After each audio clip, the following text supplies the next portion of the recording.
A continuación, a primera hora.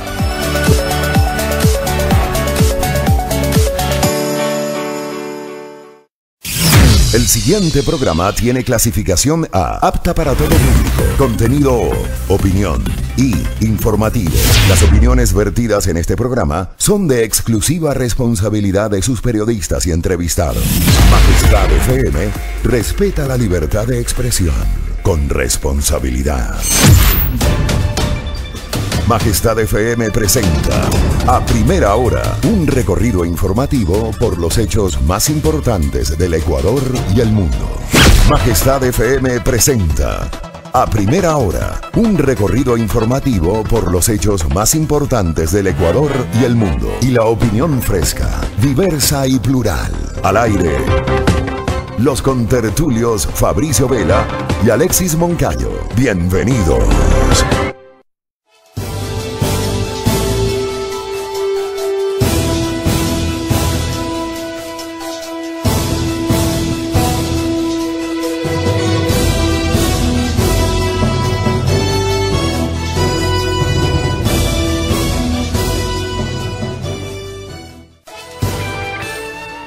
6 de la mañana con 14 minutos, como cada martes, primero nos enlazamos con la cadena nacional dispuesta por el gobierno ecuatoriano y después ya estamos listos para comenzar con las noticias, entrevistas, opinión aquí en su espacio informativo a primera hora a través de Majestad FM, la soberana del aire. Buenos días a quienes se unen a nuestra señal abierta en las provincias donde tenemos nuestra señal informativa. Igualmente saludos cordiales a la querida provincia de Santo Domingo de los Áchiras a través de la señal de Majestad Televisión. Saludos cordiales a quienes se unen a nuestra señal en el resto del país y alrededor del mundo a través de www.radiomajestad.com y también con la transmisión del Facebook Live de los contertulios a través de la fanpage de A Primera Hora y la fanpage de Majestad FM. Y saludos cordiales también para los oyentes y los lectores del primer portal de noticias del Ecuador, ecuadorinmediato.com.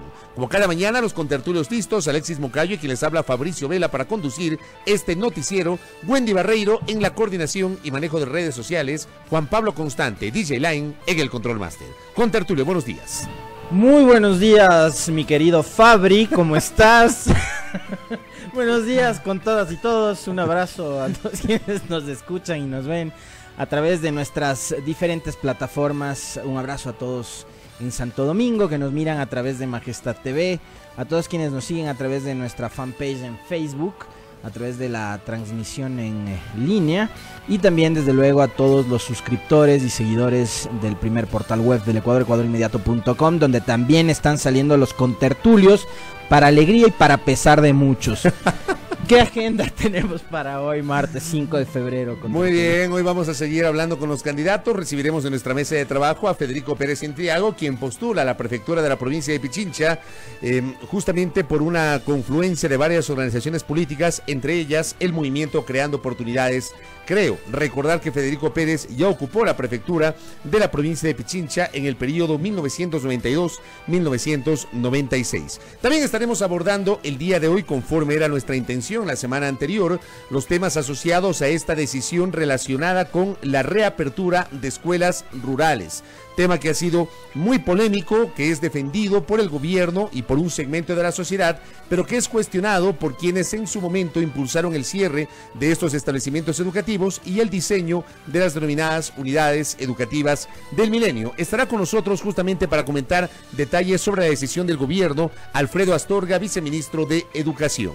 Ese es nuestro menú informativo. Por cierto, en el comentario habrá mucho para hablar, mucho para opinar, temas muy polémicos que se han generado en estas horas y que serán materia de nuestro menú de la tertulia, pues aquí a cargo de quienes hacemos a primera hora. Bienvenidos todos, comenzamos de inmediato con los titulares. El siguiente segmento tiene contenido y informativo. En A Primera Hora, los titulares de la jornada de hoy.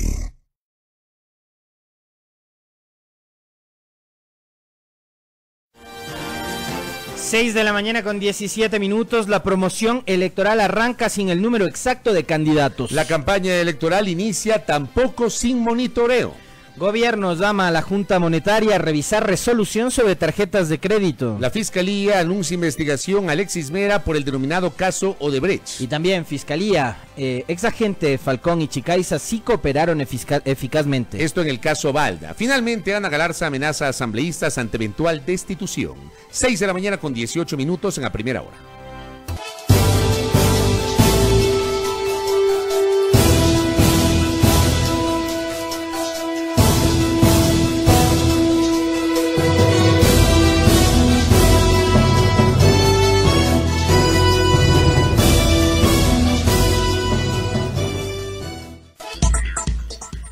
Seis de la mañana con 18 minutos, la promoción electoral arranca sin el número exacto de candidatos, nota de Diario Expreso.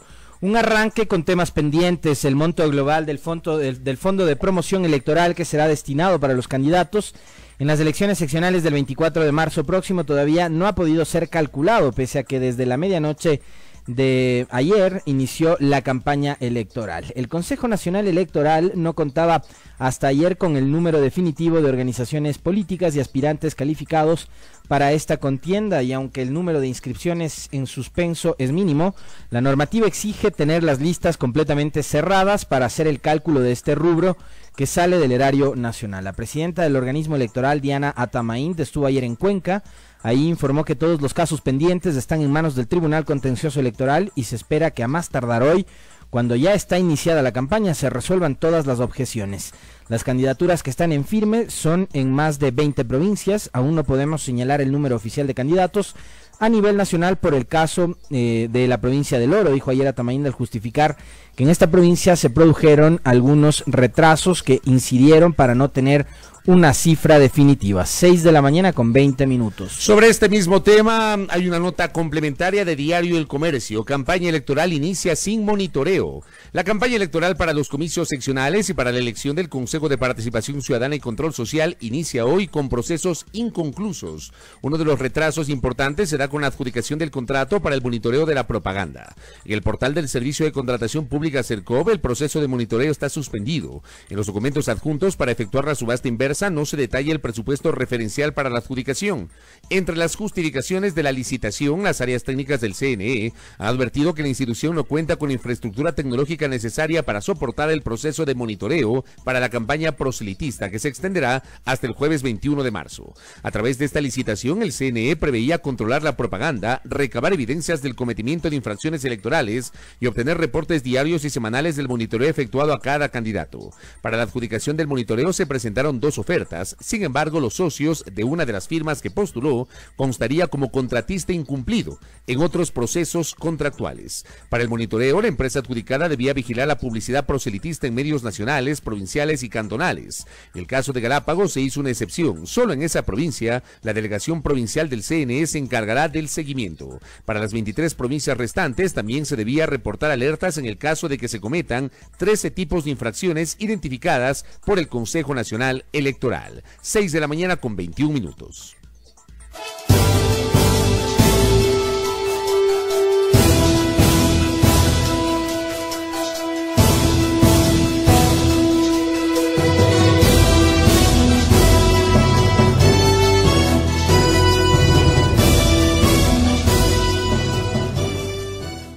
Seis de la mañana con 21 minutos. Gobierno llama a Junta Monetaria a revisar resolución sobre tarjetas de crédito. Nota de Diario El Universo. La Asociación de Bancos Privados del Ecuador, Asobanca, está expectante sobre la decisión que tome la Junta de Política y Regulación Monetaria y el gobierno, una vez que el secretario de Comunicación de la Presidencia de la República indicara el lunes en Manta que se revisaría la resolución que establece que el interés del saldo no pagado en los consumos con tarjetas de crédito se cobre desde la fecha de la compra. Michelena indicó que el presidente Lenín Moreno convocó a la Junta Monetaria, al ministro de Economía y Finanzas Richard Martínez. Para esa revisión, lo que se está buscando es llevar a la baja los costos de los servicios de la banca, sostuvo el funcionario. José Luis Prado, presidente de la Asobanca, indicó el lunes que la resolución emitida a fines de 2018 por la Junta sobre la forma de cobro es técnicamente correcta. Explicó que esa resolución modificó otra que la Junta aprobó en febrero de 2017, que hizo que el interés rija desde la fecha de corte, lo que consideró una decisión política. Cuando la Junta decidió cambiar esta forma de cobro, lo hizo porque malinterpretaron las operaciones crediticias.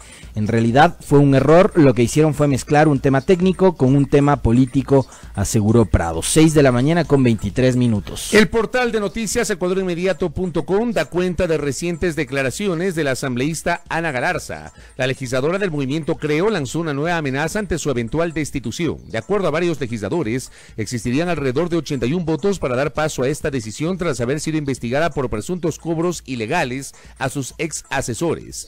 Pueden estar listos para eso, que lo que deberán también estar para todas las responsabilidades ulteriores, advirtió. Yo lo único que hice fue cumplir con mi trabajo y sí, tengo que admitir que no soy perfecta, pero les voy a decir las cosas con absoluta claridad. Nadie en esta Asamblea Nacional ni en el mundo es perfecto. La misma ex asambleísta Amapola Naranjo ingresaba con la tarjeta magnética de mi asistente, señaló.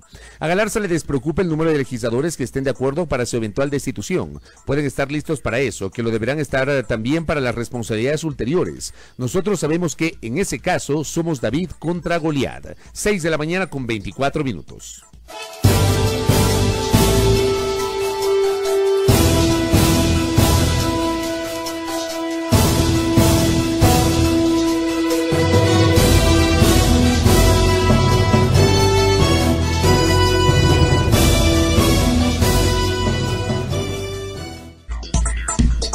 Seis de la mañana con 24 minutos. Fiscalía investigará a Alexis Mera por el caso Odebrecht. Nota de diario El Telégrafo. La Fiscalía aclaró este lunes 4 de febrero que no liberará a Alexis Mera de las investigaciones por el caso de sobornos de Odebrecht.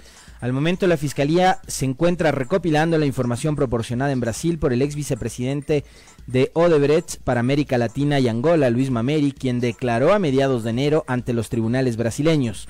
Mameri señaló que entregó 2 pagos a Mera, uno por 1.3 millones de dólares por el proyecto San Francisco y otro por 3.5 millones de dólares a cambio que ayude a Odebrecht en ciertos problemas legales en Ecuador. La Fiscalía, a través de su cuenta de Twitter, informó que la actuación de la institución siempre ha sido apegada a derecho. Esto ante varios reportajes televisivos en donde argumentaban que el ex secretario jurídico de la presidencia no era parte de las investigaciones fiscales por el caso. En un comunicado de prensa, Mera aseguró que en el juicio contra Glass también fue investigado sin encontrar nada en su contra. Lo que ha hecho la empresa brasileña de ser ciertas las afirmaciones de Mameri y José Conceizao Santos es permitir que se robe a mi nombre sin ninguna verificación, añadió. Mera no descartó iniciar acciones judiciales en contra de la compañía brasileña por tremendas insinuaciones. 6 de la mañana con 25 minutos. Vamos a finalizar este bloque de lectura de noticias nacionales con una nota que recoge diario La Hora. Ex agentes Falcón y Chicaiza, según la Fiscalía, sí cooperaron eficazmente. Abreviemos por Dios, dijo en son de broma la fiscal general encargada Ruth Palacios cuando ingresó a la sala del piso 8 de la Corte Nacional de Justicia. Era la tarde de ayer durante el primer día de audiencia de juzgamiento en contra de los ex agentes de inteligencia Diana Falcón y Raúl Chicaiza, acusados como autores del secuestro del político Fernando Balda. Palacios bromeó con la defensa de los procesados. Diego Chimbo, quien antes de que se instalara la audiencia solicitó al Tribunal Penal que permitiera un juicio corto o procedimiento abreviado. Allí los acusados se declaran culpables del delito y no es necesaria la presentación de la prueba. El juez ponente Miguel Jurado, Silvia Sánchez y Edgar Flores rechazaron el pedido por no estar en la etapa procesal adecuada. Eso se tramita en la audiencia preparatoria de juicio, lo que sí se dio, pero la jueza nacional Daniela Camacho no aceptó porque el fiscal general de esa época, Paul Pérez, pidió una pena menor a la permitida. El procedimiento abreviado hubiera evitado que la fiscalía presente alrededor de 20 testigos, más unos 15 de la acusación particular, aunque podría prescindir de ellos. El juicio no se hubiese extendido una semana como estiman los abogados. Chicaiza y Falcón aceptaron ser responsables del secuestro de Balda. Con sus testimonios incriminaron al expresidente Rafael Correa y al exsecretario nacional de inteligencia Pablo Romero dentro de la cadena de mando desde donde se dio la orden de traer a como dé lugar a Balda desde Colombia en 2012. Correa y Romero están prófugos, por lo que el juicio no puede continuar para ellos. Mientras se transmitía ayer el primer testimonio anticipado de Chicaiza, se oía su voz por los parlantes contando cada detalle de los operativos para traer a Balda. Y él, vestido de terno, escuchaba su voz cruzado de brazos. A momento, algo le decía a Falcón a su lado, pero durante todo el día, las palabras que cruzaron fueron pocas. Eduardo León, abogado de Balda, los llamó valientes durante sus alegatos iniciales por haber revelado cómo Correa habría dado la disposición del secuestro. Dijo que hay que reconocerles perdón y agradecimiento sin que eso implique que no se los condene. 6 de la mañana con 27 minutos en A Primera Hora.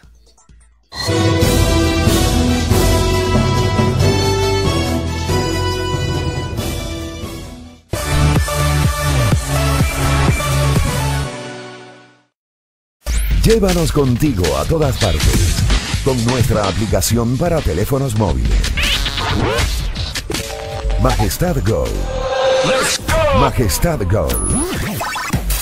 Disponible hoy en Google Play y en la App Store de Apple. Majestad Go. Junto a ti, todo el tiempo. Ahora escucha Majestad FM. Ahora escucha Majestad FM en el canal 3 de TVNet. Majestad FM. Majestad FM. Con todos sus programas, locutores y DJs, están las 24 horas contigo en el canal 3 de TVNet. Majestad FM. La soberana del aire. Ahora en el canal 3 de TVNet.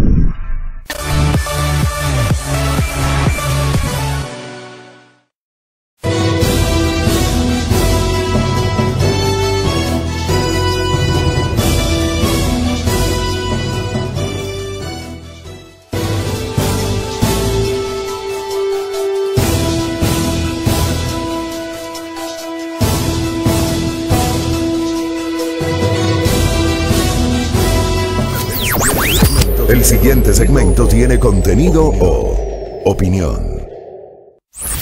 Los contertulios analizan ahora la actualidad. Los contertulios analizan ahora la actualidad del país y el mundo.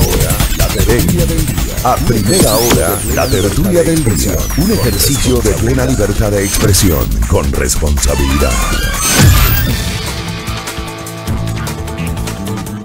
Muy bien, 6:29, cerramos la transmisión para la provincia de Santo Domingo de los Áchilas. Abrazos a nuestros amigos televidentes de Majestad Televisión. Nosotros acá vamos a comenzar ya con nuestra tertulia. Permítame brindarle su café con tertulia. Gracias, Fabri. Por favor. A ver, salud. Salud. Sin piquete, ¿no? Y con mucho respeto. Sí, por favor. Le veo usted elegantemente ataviado el día de hoy. ¿Qué te Será parece? Día de pleno de la Asamblea Nacional. Sí. Bueno. Hoy hemos vestido de negro. Hoy sí somos Men in Black. Men in Black, ¿no? Muy bien. Bueno, Sí. ¿cómo llegamos a este martes? ¿Será que nos vestimos de negro porque nos aprestamos a presenciar un duelo? ¿Será? Mm, ¿Será? no sé. Bueno, ¿cómo llegamos al día de hoy con tertulio? Bueno, a ver, en el caso de las tarjetas de crédito me parece que el gobierno como que nuevamente va a entrar en esta etapa de revisión de decisiones que se habían ya adoptado. Por lo menos así lo informó ayer el secretario de Comunicación, que la Junta Monetaria y el ministro de Finanzas serán convocados por el presidente de la República para informar sobre el tema y quizás revisar esta decisión, que ha generado muchísimas críticas en medios de comunicación, opinión de gente en redes sociales. Nos hemos encontrado también con legisladores como el asambleísta Henry Cucalón del Partido Social Cristiano, quien ayer manifestó su predisposición para solicitar información a la Junta Monetaria para que explique por qué se tomó esta decisión. Y me parece a mí que esas reacciones que han sido tan mediáticas nuevamente le llevan al gobierno a sentarse a repensar la propuesta y ver si es que se provoca una revisión de la misma, ¿no? Yo en este punto, debo decirte, ya no entiendo nada. No entiendo nada, no comprendo cómo se toman las decisiones. A ver, partamos de un hecho, y yo creo que los ciudadanos, los ecuatorianos, quienes hacemos opinión, quienes estamos inmersos en el periodismo, en la comunicación, y la sociedad en su conjunto, los políticos, etcétera, la clase dirigente, tenemos que tener claro un tema. A ver, uno elige un gobierno y ese gobierno es elegido para gobernar. Ya, tú tienes un presidente de la República, tienes ministros de Estado, tienes una política pública. Tú eliges, te guste o no un gobierno, y ese gobierno, te guste o no, toma decisiones, y yo creo que es legítimo que lo haga. Yo parto de eso, yo creo que no hay que soslayar el hecho de que alguien tiene que tomar una decisión y que las decisiones que se tomen, evidentemente, no siempre satisfacen a todos. Es imposible que se tomen decisiones para satisfacer a todos. El tema es que, por ejemplo, en este caso satisfaces únicamente a un sector y a un sector muy poderoso y controlador, al que además antes ya lo beneficiaste con el tema de la remisión. Recordemos que había un banco que adeudaba por tema de mora, de interés, de recargos, $18 millones. Mira tú. de más de 20 bancos. Y seguramente habrá estado una gran cantidad de ese dinero debe haber estado siendo materia de litigios, no sé. Claro, entonces ya a estos bancos les perdonaste millones de dólares en pago de intereses, recargos y multas por no estar al día con el fisco. Y ahora nuevamente les beneficias. Ojo, de por medio está el tema de GEA, ¿no? Este sistema de cobranza medio tramposo a los usuarios del sistema financiero que poca gente se enteraba y que, digamos, aunque hayan sido centavos, porque para un funcionario fue una cosa menor, que incluso pidió la cabeza del periodista que se atrevió a denunciar el tema GEA. Sí, pues. Y recordemos que otro funcionario que resulta que al mismo tiempo era accionista de esta empresa, que se encargaba de hacer los cobros y tal, no ha respondido a nadie. No, simplemente se fue. Sí. Se fue y ya no nadie se acuerda. Entonces, ya nadie se acuerda de por medio tienes de eso también. La remisión tributaria, lo de GEA y ahora tienes esto. Entonces creo que no es una cosa menor. Sí, de acuerdo. Yo lo que quería decir es que partamos del hecho de que tú eliges un gobierno y que ese gobierno toma decisiones, que esas decisiones nunca satisfacen a todo el mundo. Siempre habrá alguien que se queje, que proteste, que no le guste, etcétera. Siempre. Y eso ha pasado toda la vida. Podrá ser el presidente que sea, podrá estar sentado en el despacho de Carondelet el personaje político que sea. O sea, esa es la naturaleza de un gobierno. Tú eliges un gobierno y ese gobierno gobierna, valga la redundancia. ¿Cuál es el tema? El tema es que se toman decisiones y esas decisiones generan tal impacto que resulta que te terminas echando para atrás. Y cito dos casos muy recientes. El tema del diésel. ¿Qué pasó con el tema del diésel en diciembre? Recordar a nuestra audiencia que hubo una primera decisión. Vamos a retrotraernos a agosto cuando se tomó la decisión de comenzar a transparentar el subsidio de la gasolina súper. La gasolina súper, el precio de la gasolina súper estaba liberalizado o liberado y, digamos, las comercializadoras jugaban con un margen, y esto lo hemos relatado varias veces, con un margen de acción, ¿no? Había estaciones de servicio que te vendían la súper a 1.99, a $2, 2.8, 2.10, 2.15, 2.20, 2.30, 2.32, más o menos así era el margen. Decide el gobierno tomar una decisión en agosto, eliminas ese margen de liberalización del precio y dispones que en todo el país se cobre el galón de la gasolina súper a $2 con 98 centavos. Tomas esa decisión.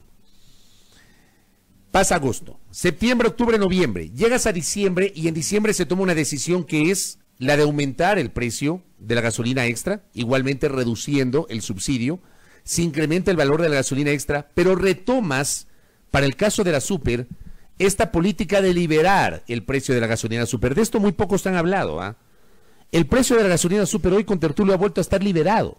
De hecho, el día viernes o sábado, Petroecuador emitió un comunicado a través del cual señala que este mes el galón de la gasolina súper debería bajar de precio porque bajó el precio en terminal. Yo no sé si hay estaciones de servicio que están cobrando menos. Yo el otro día me encontré con una estación de servicio que te cobraba 2,88. El día que viajamos a Cuenca, tú recordarás que vimos, vimos diferencias de precios en la carretera. Desde 2.98 hasta $3. 3,10. 3,10, sí. ¿Ya? O sea, no me estoy inventando, es así. Volvimos a tener el precio liberado. Y en función de esa decisión, se anunció una revisión de lo que es el precio del diésel. Claro. Hubo incluso una declaración del consejero de gobierno, Santiago Cuesta, en el sentido de que a partir del 15 de enero el precio del diésel se iba a incrementar, con excepción de aquel vinculado al transporte de pasajeros y al transporte de carga. Pero no estaba claro el alcance de ese anuncio porque no se sabía cómo se iba a discriminar en las estaciones de servicio, que es lo que ya hablamos en algún momento, claro, cómo se iba a discriminar o cómo ibas a programar el dispensador. ¿Cómo ibas a identificar? Claro. O sea, si tú te dedicas con tu vehículo a hacer trabajo de transporte o a hacer trabajo de carga o lo que sea, entonces, ¿te beneficias o no te beneficias del precio con subsidio? Ese era el tema. Exacto. Claro, y todas las gasolineras del país iban a tener que trabajar con ese sistema. Iba a ser un caos. Bueno, resulta que sobre esto se generaron anuncios, había protestas, amenazas de movilizaciones, los transportistas por un lado, los transportistas de buses por un lado, los del transporte de carga por otro lado, tienes también el diésel industrial, las camaroneras, la pesca artesanal, etcétera, etcétera, etcétera. Resulta dijeron el diésel se quedó en el mismo precio. Pero ya generaste un anuncio y en función de ese anuncio evidentemente ya generaste un ambiente de especulación, porque este país lamentablemente frente a la mínima señal te empieza a especular con los precios. Y en los mercados no tenía por qué subir el precio de los productos de primera necesidad. Y resulta que sí hay reportes, yo mismo lo constaté, de algunos centros de abasto, no todos, en los cuales ya empezaron a cobrar lo que querían los comerciantes. Entonces, tuviste ese anuncio del diésel. Anuncio y luego rectificaste, te echaste para atrás. Hoy tienes una decisión que fue adoptada sin que haya sido por lo menos anunciada al país. Aquí se enteraron un par de legisladores, hicieron la revelación la semana anterior, ayer el contertulio decía, estos legisladores no tienen prensa, entonces no fue tan mediático, pero resulta que el fin de semana 2 periódicos hicieron la publicación, Diario Expreso y Diario El Comercio.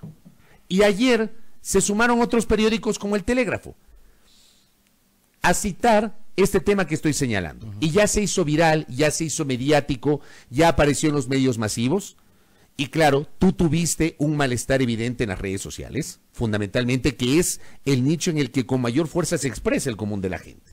Y aquí, perdónenme, no se trata de que si no tienes plata no tengas tarjeta de crédito. Por Dios, o sea, me parece tan básico, tan pequeño ese concepto. Digamos, más bien el uso de la tarjeta de crédito viene a ser un mecanismo adecuado a los momentos que estamos viviendo, porque hay falta de liquidez.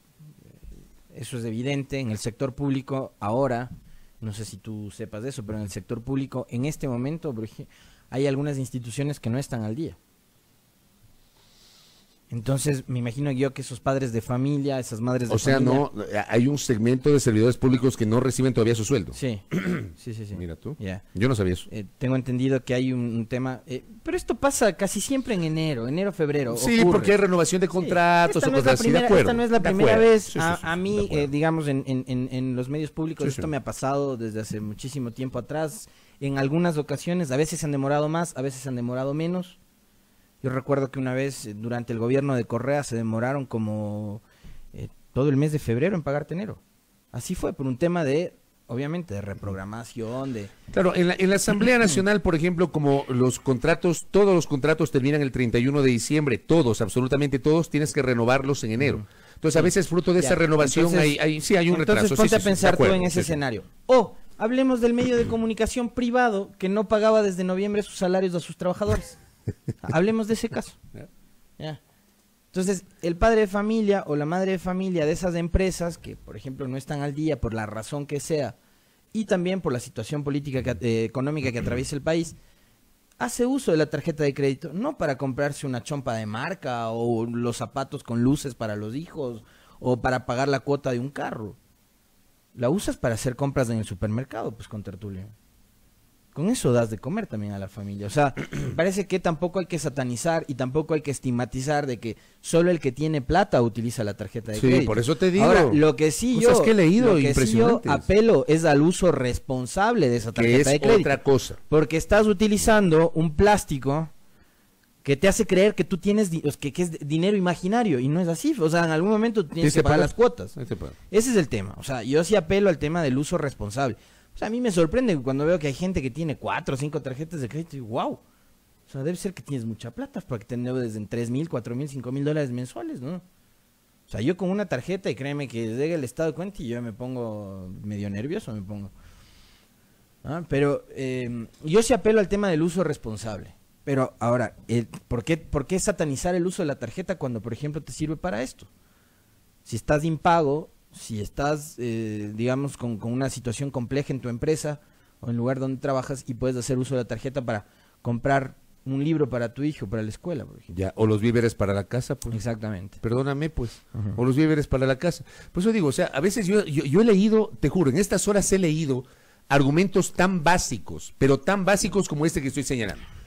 Si no tienes plata, no tengas tarjeta. Y de los mismos banqueros. No tiene sentido, de verdad no tiene sentido. Ese no es el punto, de verdad, ese no es el punto. A veces hay gente que se queda en la periferia y no analiza el tema de fondo. El tema de fondo es que se tomó una decisión que implica encarecer el costo del crédito de consumo, que se expresa a través de la tarjeta de crédito. Y que se toma una decisión que ni siquiera fue anunciada al país, porque no fue anunciada al país. Y se toma una decisión sobre la cual... Se toma una decisión que no estaba en el plan de gobierno. No estaba en el plan de gobierno. Así es. Y se toma una decisión luego de la cual, frente a la masiva protesta de la gente, pero masiva protesta de la gente, y perdónenme, o sea, habrá alguien que me diga, y es cierto, que las clases populares no tienen tarjeta de crédito. Por Dios, piensen en la clase media.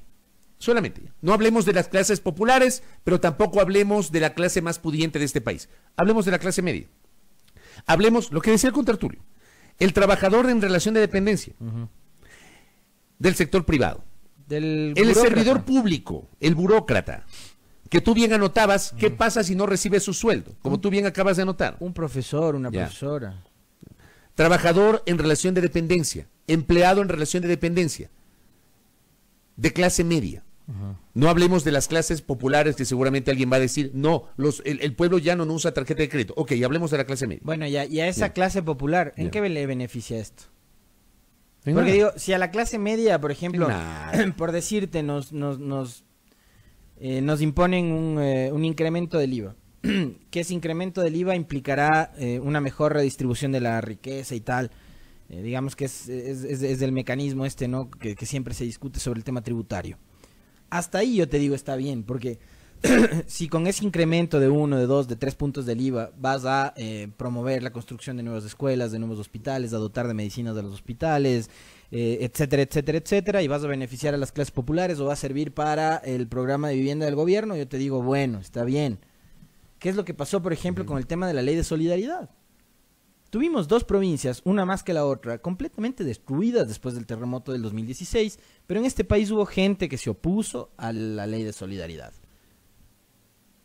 Nosotros, solidariamente aportamos de nuestro sueldo y aportamos un año con la vigencia del 14% del IVA. 14%. Sin quejarnos, porque había gente que estaba en peores circunstancias y condiciones que nosotros.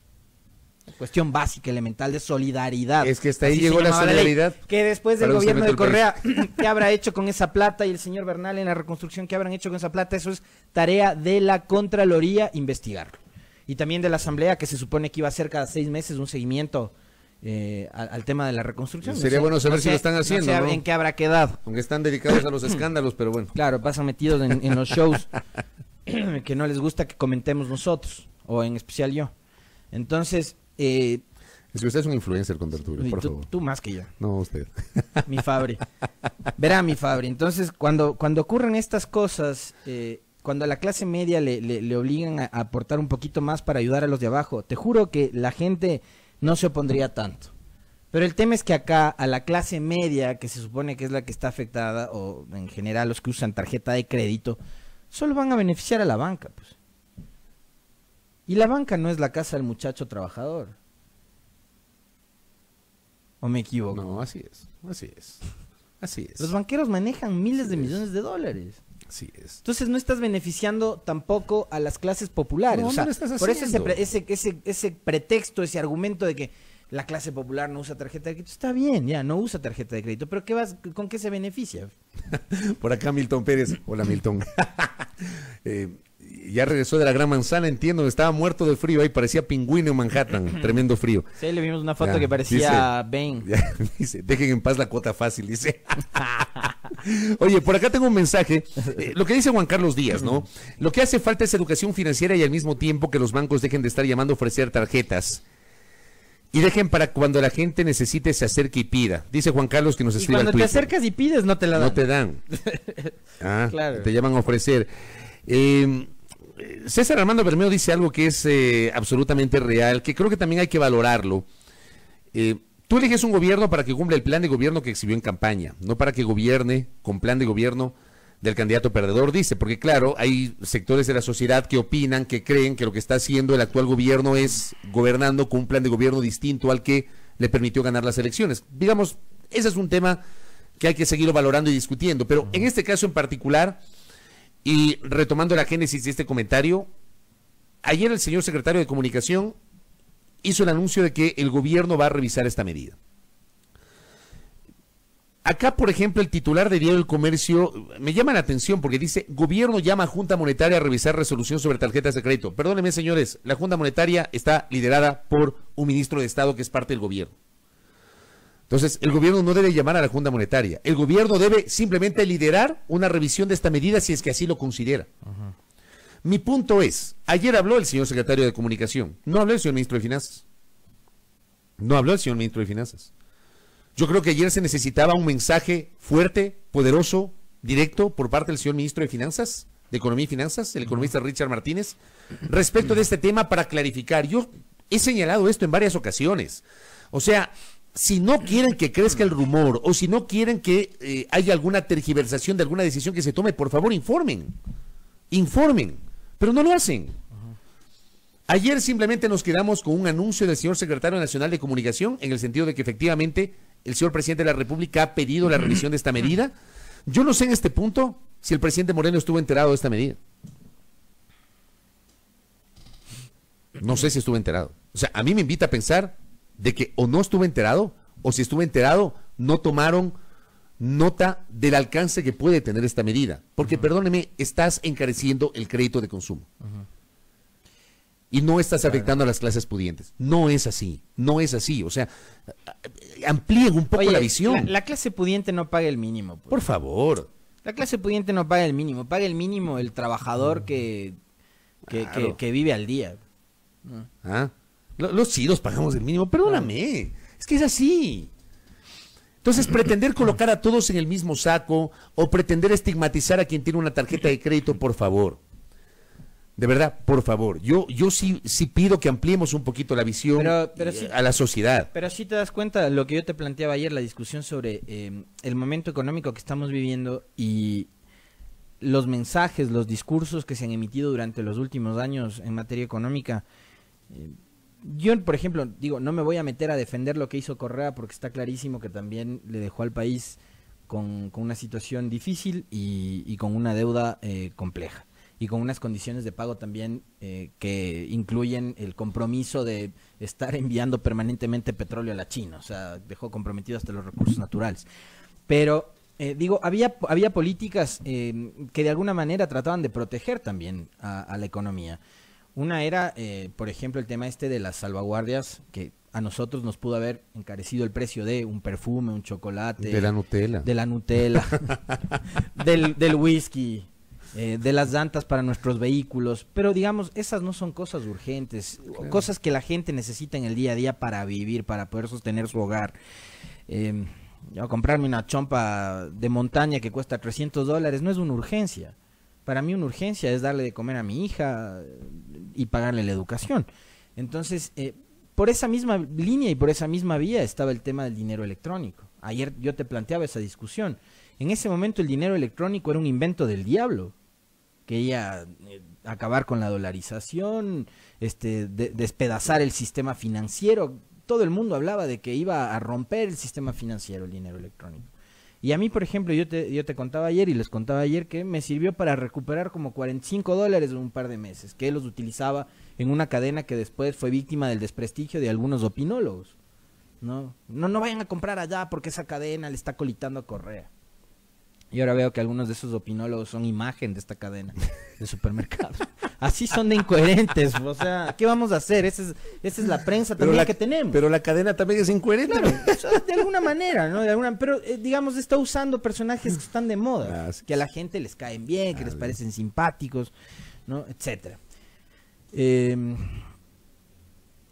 mecanismo electrónico de pago, yo insisto y sigo creyendo que un sistema de dolarización como el nuestro es deficiente. Por los detalles que yo te decía ayer. Nosotros no sabemos utilizar los dólares. Maltratamos el billete, le rayamos, le rompemos, le pegamos. Como cuando hacíamos con los sucres. Claro, entonces no sabemos tratar y creo que todavía los ecuatorianos, imagínate tú, después de tanto tiempo que ha pasado de tener como moneda el dólar, no logramos entender, comprender y asumir las responsabilidades que implica tener esa moneda, porque no tenemos instituto emisor. Entonces, hasta comprar esos billetes nos cuesta millones de dólares a los ecuatorianos, porque hay que renovar cada cierto tiempo. Un billete tiene un tiempo de uso. Y aquí en Ecuador el billete dura la mitad de lo que dura en otros países.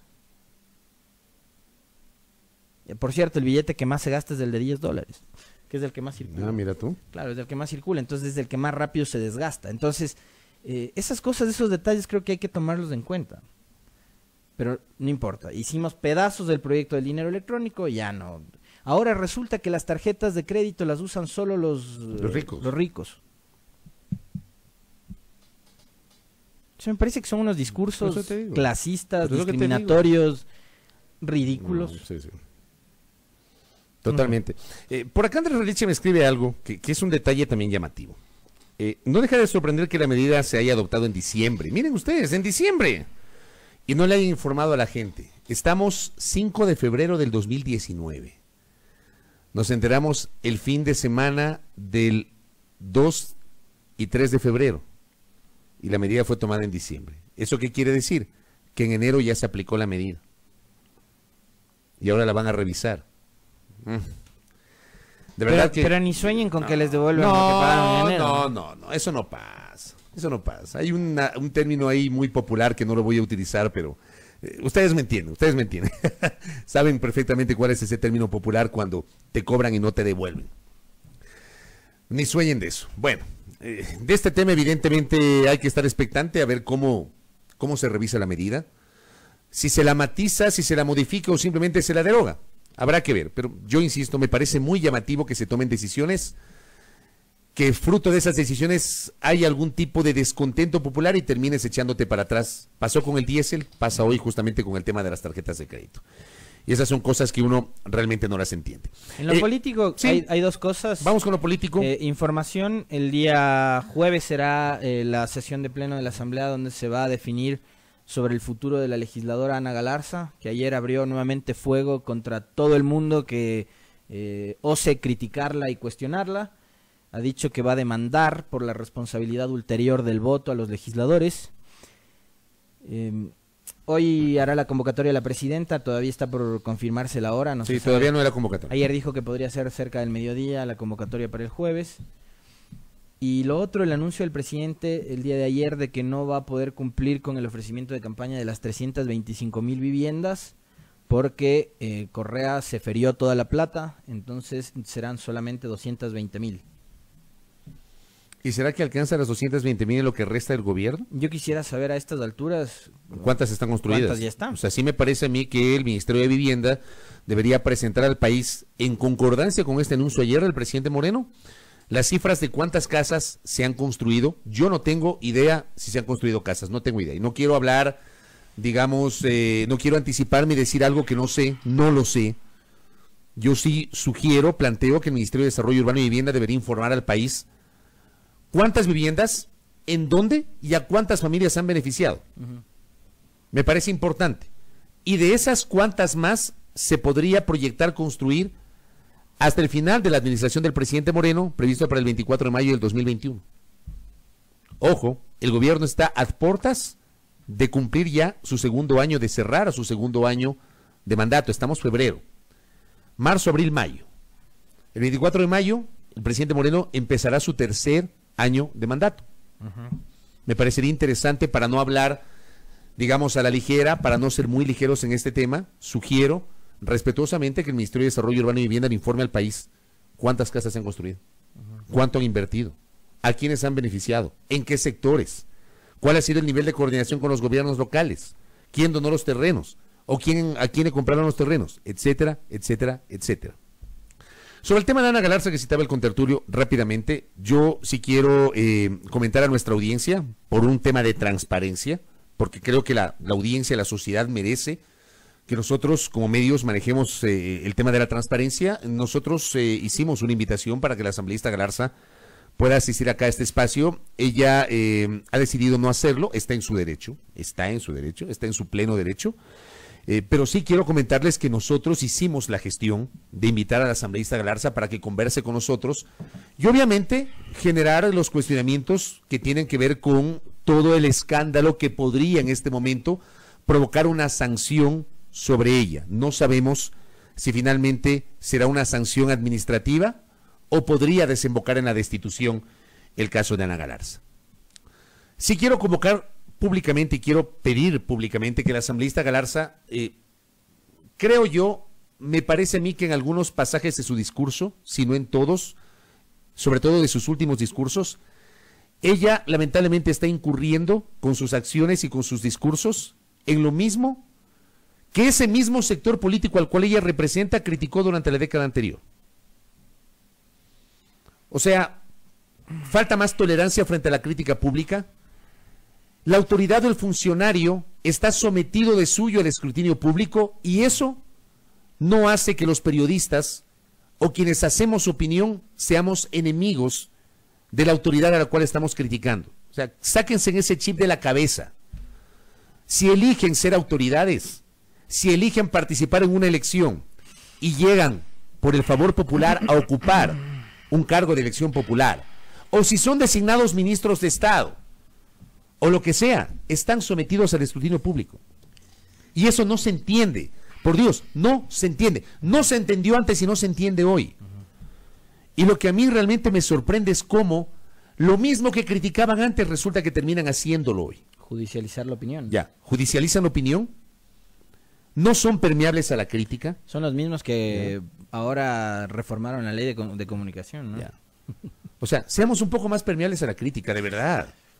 O sea, la gente empieza, o sea, juegan a ser funcionarios, juegan a ser autoridades, juegan a ser políticos, pero no soportan la crítica. O sea, por favor, yo creo que al político moderno, per se, le falta mayor sindéresis, como decía Jaime Roldós Aguilera. Le falta sindéresis entre lo que dice y lo que hace. De acuerdo. Ya. Y aquí lamentablemente uno se encuentra con episodios en los cuales resulta que hay un segmento de comunicadores que han sido denostados injustamente por el delito de tener una opinión, frente a aquellos que en cambio han puesto las manos al fuego, que me parece que es un error garrafal. ¿Y con qué argumentos, no? Poniendo como premisa el tema de la apariencia física. Eso no está bien. Eso no está bien, porque además, perdóneme, y decía el otro día alguien en las redes, concepto con el cual yo estoy totalmente de acuerdo. Cuando ustedes, queridos televidentes, queridos oyentes, quienes nos siguen a través de nuestras diferentes plataformas, piden objetividad al periodista, no pidan objetividad cuando hace su opinión. Porque la opinión no es objetiva, la opinión es subjetiva. No pidas imparcialidad cuando haces opinión, porque la opinión no es imparcial. La opinión obviamente tiene un sesgo. Y probablemente lo que yo estoy opinando, usted, amigo televidente o quien nos está escuchando, tal vez no está de acuerdo. Me está escuchando y le agradezco, pero tal vez no está de acuerdo. Y es legítimo aquello. La opinión no significa que alguien es dueño de la verdad. La opinión es la suma de muchas verdades, de muchas. Hay una multiplicidad de conceptos. No pidan que exista una verdad única porque no la hay.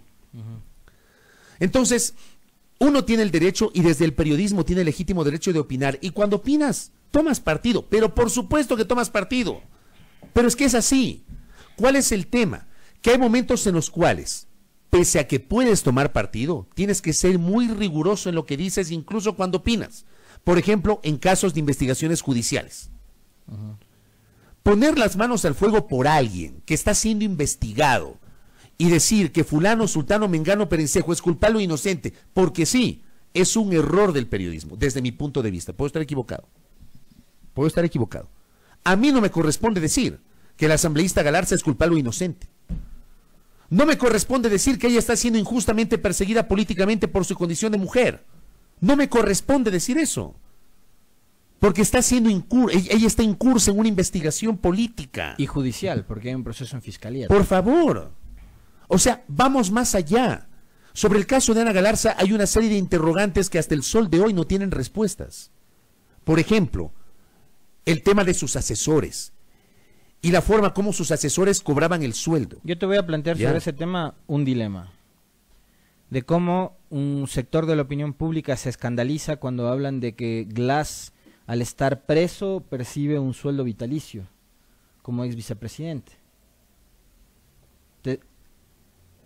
¿Te has sintonizado tú con esa onda de crítica? Sí, ¿no es cierto? Hay un montón de gente que cuestiona de que Glass recibe ese dinero por estar preso. Claro, como un privado de libertad recibe un sueldo vitalicio. Bueno, acá yo les pregunto, ¿no les escandaliza a ustedes que una asesora 2 que trabaja en la casa se debe $2,600? O sea, a mí me parece escandaloso. Yo no sé si dicen que trabaja en su casa. Entonces, ¿saben qué? Con eso, bueno, lo del teletrabajo vale, ¿no? CNT, por ejemplo, es una empresa muy moderna que ha dado lugar al tema del tiene teletrabajo. un segmento de trabajadores en el teletrabajo. Pero ese trabajo es más, digamos, vinculado a la tecnología. Tienes que estar en un escritorio permanentemente en la computadora y tal. Pero un asambleísta que dice que está en territorio, tiene que estar en territorio. La pregunta es, ¿en realidad esa asesora 2 se llevaba ese sueldo? Ese es el tema. O sea, ¿cómo compruebas eso? Yo creo que este tema, más que en la asamblea, tiene que resolverse en lo judicial y la UAFE tiene que hacer cruce de cuentas e investigar. Pero así es. Pero mira, lo que tú dices, ¿yo cómo puedo decir que en este caso una legisladora es culpable o inocente si no tengo el informe de la UAFE? Pero por favor, hoy hay el informe de la UAFE. Yo simplemente para cerrar el comentario, digamos, de alguna manera también complementando lo que dice Fabricio, la señora Galarza no está aquí por mi presencia. A la señora le han molestado mis trinos, le han molestado mis comentarios, pero yo les voy a poner en evidencia un tema. La señora Galarza ha ido a 3 medios de comunicación, a 3 medios en específico. Analicen cada una de las entrevistas en ese medio. La señora Galarza ni siquiera en estas 2 semanas ha conversado con los periodistas que a diario cubrimos la asamblea, que somos los que hemos seguido el tema, que somos los que estamos más de cerca en el día a día, el día a día en el tema de la asamblea. ¿Por qué no ha hablado con simples reporteros que estamos en la asamblea todos los días? Yo no tengo simpatía política por absolutamente nadie. De esos 137, ninguno es mi amigo. Se lo aclaro a la señora Galarza, que piensa que yo tengo simpatías o antipatías. Como le dije, el futuro y el presente político de Norma Vallejo y de Sofía Espín, que fueron destituidas antes que ella, me importan un comino. Como también me importa un comino lo que pase con ella el día jueves. Yo no tengo simpatías por nadie en esa asamblea. De hecho, me parece que la institución está totalmente desprestigiada. Por casos como el de ella, por casos como el de Norma Vallejo, por los otros 19 casos de diezmos que hay en la fiscalía, porque el de Galarza no es el único. Y sobre los cuales no se dice nada, ¿no? Porque ya nos olvidamos. O sea, yo no sé cómo está desarrollándose esa investigación. El tema es que acá nosotros no le vamos a abrir los micrófonos para que ella diga, digamos, solo lo que ella quiere, ¿no? Hay que preguntar, hay que cuestionar. La función del periodista es cuestionar. De la manera más respetuosa posible. Y eso no te hace enemigo. Eso no te hace enemigo. Yo sí quiero, quiero que se entienda eso. Con Tertulio hay un tema, o sea, yo a ningún político, en este caso a ningún asambleísta, le he expresado mis simpatías porque me parece que es guapa, o que es bonita, o que se viste bien, o que es elegante. De hecho, con ninguno. O sea, lo que sí creo es que hay legisladores de mucha prestancia y de mucha valía. Y aquí hemos dado hasta nombres, porque nosotros como estamos en el día a día de la asamblea, los conocemos. Hemos dado nombres. Gente que es muy decente y que es muy trabajador en esa asamblea. Además de todos los bloques, porque digamos nosotros no tenemos simpatía con absolutamente ninguna organización política ni nada por el estilo.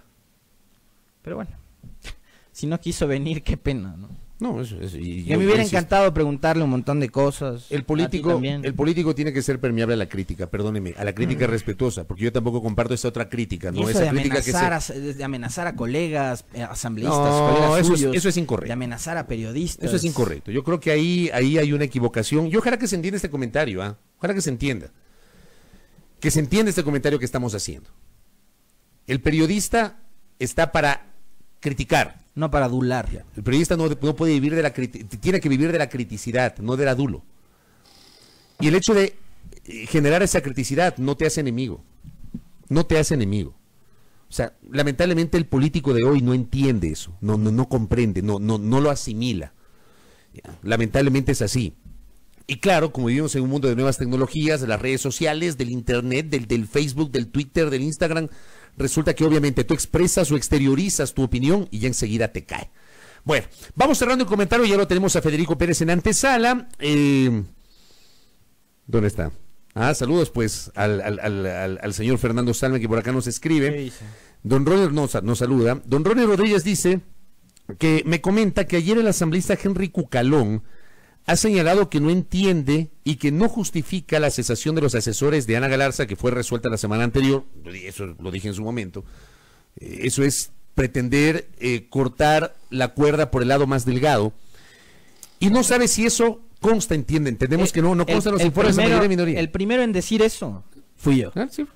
Que con la destitución de los 2 trabajadores del despacho de Ana Galarza, la cuerda se rompe por el lado más débil. Ese fui yo. Porque la investigada no era ni la señora Alvarado ni el señor Mayorga, era la asambleísta que es su jefa. Porque los asesores cumplen órdenes de los asambleístas. No se mandan solos los asesores. Sí, de acuerdo. Saludos también a todos los oyentes. Buena interacción hemos tenido en el Facebook. Nos escribieron desde Milagros. Saludos a Milagro, doña Isabel García. Muchas gracias. Gracias también a quienes. Ahí tenemos un montón de mensajes ahí a propósito de nuestros comentarios en esta mañana. Vamos a la pausa. A propósito de este tema, hoy Creo da una rueda de prensa a las 9 horas en la Asamblea. Correcto. Vamos a conocer la posición de Creo, posición oficial de Creo respecto de la situación de Ana Galarza. Por cierto, ayer Gabriela Larrategui, que no es de Creo, era de Suma, pero llegó en alianza con Creo. Es de Suma. Es de Suma, exacto. Pero llegó en alianza con Creo, hizo una propuesta que me llamó la atención. Una tercera vía, que renuncie la asambleísta Galarza. Difícil. También está para el debate. Vamos a la pausa, al volver estaremos ya dialogando con Federico Pérez Entriao, aquí en A Primera Hora a través de Majestad FM.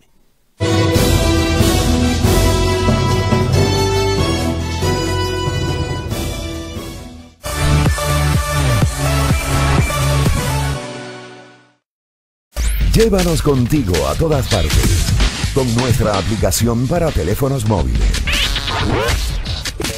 Majestad Go. Majestad Go.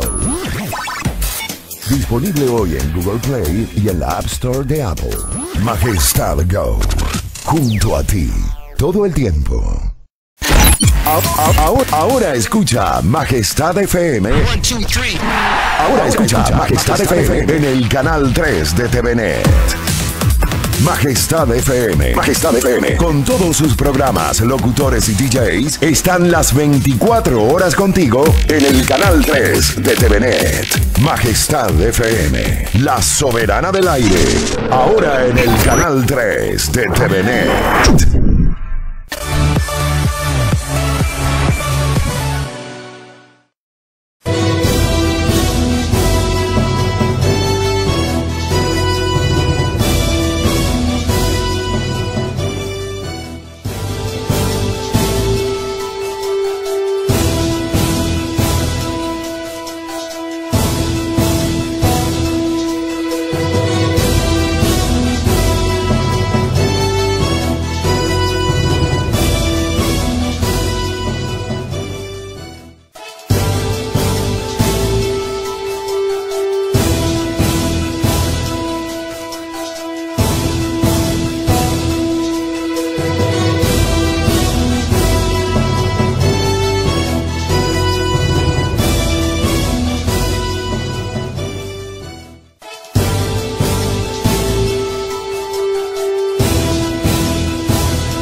Muy bien, 7 de la mañana con 11 minutos. Gracias a los oyentes, gracias a la interacción que hemos tenido a través de nuestra transmisión del Facebook Live. Ahí se ha conectado la querida colega y amiga Pamela Arroyo. Fue mi compañera hace añísimos en Gamavisión, querida amiga. Hasta ahora conservamos y preservamos esa amistad, así que le mando un abrazo. Ya nos escucha, también se enlaza la señal de los contertulios a través de la fanpage de A Primera Hora y la fanpage de Majestad FM. Gracias también, pues, los comentarios, las críticas, absolutamente abiertos nosotros a recibir justamente aquello. Y decíamos en la presentación, usted tiene el poder del voto, lo queremos insistir en aquello. Yo siempre señalo, y lo hemos señalado varias veces, es el pueblo ecuatoriano, el votante, el que tiene la posibilidad de elegir a sus autoridades y en función de ese voto tomar una decisión respecto del destino de su cantón, de su provincia, del país entero. Para este 24 de marzo vamos a elegir alcaldes y concejales cantonales, prefectos y viceprefectos provinciales, miembros de juntas parroquiales y, por cierto, integrantes, por primera vez lo haremos por la vía de las urnas, integrantes para el futuro Consejo de Participación Ciudadana y Control Social. Hoy recibimos en nuestra mesa de trabajo a Federico Pérez Intriago. Él es candidato a la prefectura de la provincia de Pichincha por el movimiento Creo, entendemos, y eso le vamos a preguntar, en confluencia con algunas otras organizaciones políticas. Recordar sobre todo a los más jóvenes que Federico Pérez ya fue prefecto de la provincia de Pichincha. Si la memoria no me es infiel, entre 1992 y 1996, luego de lo cual Federico Pérez quiso ser alcalde de Quito. Así fue. Pero le ganó Yamil Maguad. Bienvenido. Buenos días. ¿Por qué tiene que acordarse de esa parte? No lo entiendo. ¿Cómo le va? Qué gusto. No, Dios se los pague por invitarme, Alexis, Fabricio. Dios se lo pague. ¿Cómo le va? Bueno, me va muy bien, la verdad. Quiero decirle que después de todos estos acontecimientos en mi vida, he pedido yo a la comunidad de la provincia de Pichincha. A mí nadie me ha pedido que yo sea candidato a prefecto. O sea, usted no va a decir, el pueblo me ha pedido. No, a mí no me han pedido, en franqueza. El recorrido de la provincia de Pichincha, en este mes cumplo 19 meses de recorridos, porque para poder tomar la decisión de querer o de poder servir a la comunidad, tengo que conocer exactamente cuáles son los problemas de la provincia, qué es lo que le ha pasado desde mi ausencia. ¿Y qué es lo que necesita Pichincha ahora, entonces? Y la provincia de Pichincha necesita, yo creo que es un clamor nacional, Alexis, empleo. Y para eso hay que tener entonces la claridad absoluta de cómo hacerlo. Mi profesión, mi función a lo largo de mi vida ha sido la generación de empleo. Y sin duda alguna creo que puedo hacerlo y creo que sé cómo hacerlo. Por lo tanto, viendo lo que le está pasando a Pichincha después de que yo dejé la prefectura, cuando vi la carretera Calacalí Independencia destruida y que estaba en muy buen estado y que debía haber sido mejorada ya capaz hasta 4 vías después de 20 años, cuando veo la autopista Rumiñahui, que ya tiene 70,000 vehículos diarios y que está colapsada, y nadie se le ocurrió decir, bueno, hay que programar para que no tengamos lo que nos está pasando. A ver, pero usted está citando 2 vías que fueron inauguradas durante su administración de la prefectura, tanto la vía al Valle de los Chillos cuanto la carretera Calacalí Independencia. Yo recuerdo esos episodios, pero digo, cuando usted construyó o impulsó la construcción de estas carreteras, ¿sí hubo una planificación hacia el futuro? Es decir, ¿sí hubo una visión de futuro en función del crecimiento, por ejemplo, del número de vehículos, del crecimiento de la ciudad, del crecimiento de la provincia? ¿Hubo esa planificación? Bueno, por supuesto, cuando nosotros teníamos la autopista en el año 1992 pasaban 17 a 18,000 vehículos diarios. Hicimos una proyección de aumento de vías para los próximos 10 a 12 años para llegar a 30,000. Hoy están en 65, 70,000 vehículos diarios. Como lo digo, por lo tanto, nadie se preocupó de que hay que también seguir adelantando en función del crecimiento normal, no el crecimiento abrupto que puede suceder y que también hay que prevenir. Ahora, ¿cuáles serían los trabajos entonces de reingeniería que, por ejemplo, en el caso de la autopista Rumiñahui, que digamos, hemos visto cómo ha crecido los valles, por ejemplo, Quito tiene conexión por esa vía con otro cantón que es casi parte de Quito, que es el cantón Rumiñahui, Bueno, ¿no? hay una serie de eventos que no necesariamente son la autopista, que tienen un proceso de integración para efectos, inclusive, repito, de la generación de empleo, ¿no es cierto? Pero bajo ese punto de vista de la pregunta exclusiva, lo que hay que hacer es tomar la solución para ya no los próximos 10, 15 años, sino para 30, 40 años. Por lo tanto, me gusta mucho el proyecto del Consejo Provincial actual, de hacer el puente que viene desde Monjas, pasa 8 metros bajo lo que es la oriental, ingresa directamente al Arbolito. Mi única objeción, y le he dicho yo al Consejo Provincial sobre eso, porque hablé con los ingenieros del Consejo Provincial sobre ese proyecto, le he dicho, mi única objeción es que tiene que dejar 2 cosas que van a entenderse para los próximos 40 años. Primero, tiene que dejar el espacio para un tren elevado veloz que venga desde el desde el mismo Rumiñahui, y hablaremos de eso un minuto. Y luego hacer una especie de división en la mitad del túnel, porque esto atraviesa casi la Tola, para que pueda ir hasta el Coliseo Rumiñahui, una división, un ala de 2 vías, y al mismo tiempo pueda ir hasta el Parque del Arbolito y hacer un parqueo de 5,000 vehículos mínimo. Porque si usted empata con el Arbolito, puede ser entonces lógico que toda esta este flujo de personas a través de estos vehículos vayan a ir entonces a usar directamente el metro. Pero y ahí entiende usted cuál es la relación exacta de lo que estoy hablando. Le planteo esta inquietud, Federico. ¿Esa obra debería desarrollarla, construirla en la prefectura, sí, o debería ser competencia del municipio de Quito y, digamos, la prefectura quizás enfocar su empeño en los otros cantones de la provincia de Pichincha? Es que el problema de Quito también es un problema de la prefectura, Alexis, y se lavan las manos diciendo no es mi competencia. Yo creo que todo lo que está pasando en nuestro país es competencia del ciudadano más común a las autoridades, por elección y por no elección. Ahora, muy bien, esto hay que hablar con el municipio, pero es evidente que hay que puede haber una coordinación ahí. Pero hay que obligar la coordinación. Como no se olvide usted, en el año 1996 habíamos propuesto el tren elevado veloz para la ciudad de Quito cuando yo era candidato a alcalde. Habíamos dicho que hay que hacer el aeropuerto que hoy día se hizo. Habíamos hablado de la ruta viva que estaba diseñada por el Consejo Provincial y que se guardaron los espacios del desarrollo de esa vía. Si no había habido el derecho de vía guardado por el Consejo Provincial con la ordenanza 425, no habría habido lo que hoy tenemos como ruta viva. Eso es pensar en el futuro. Y de esta solución que usted está planteando, digamos, que llega hasta el arbolito, ¿desde cuándo se viene hablando? Bueno, yo le escucho esto como 2 o 3 años, no le escucho más, esa es la realidad. Verá, yo le voy a citar un caso, ¿sí?, que yo lo escuché, y le cito exactamente el año, 1997. Sí, señor.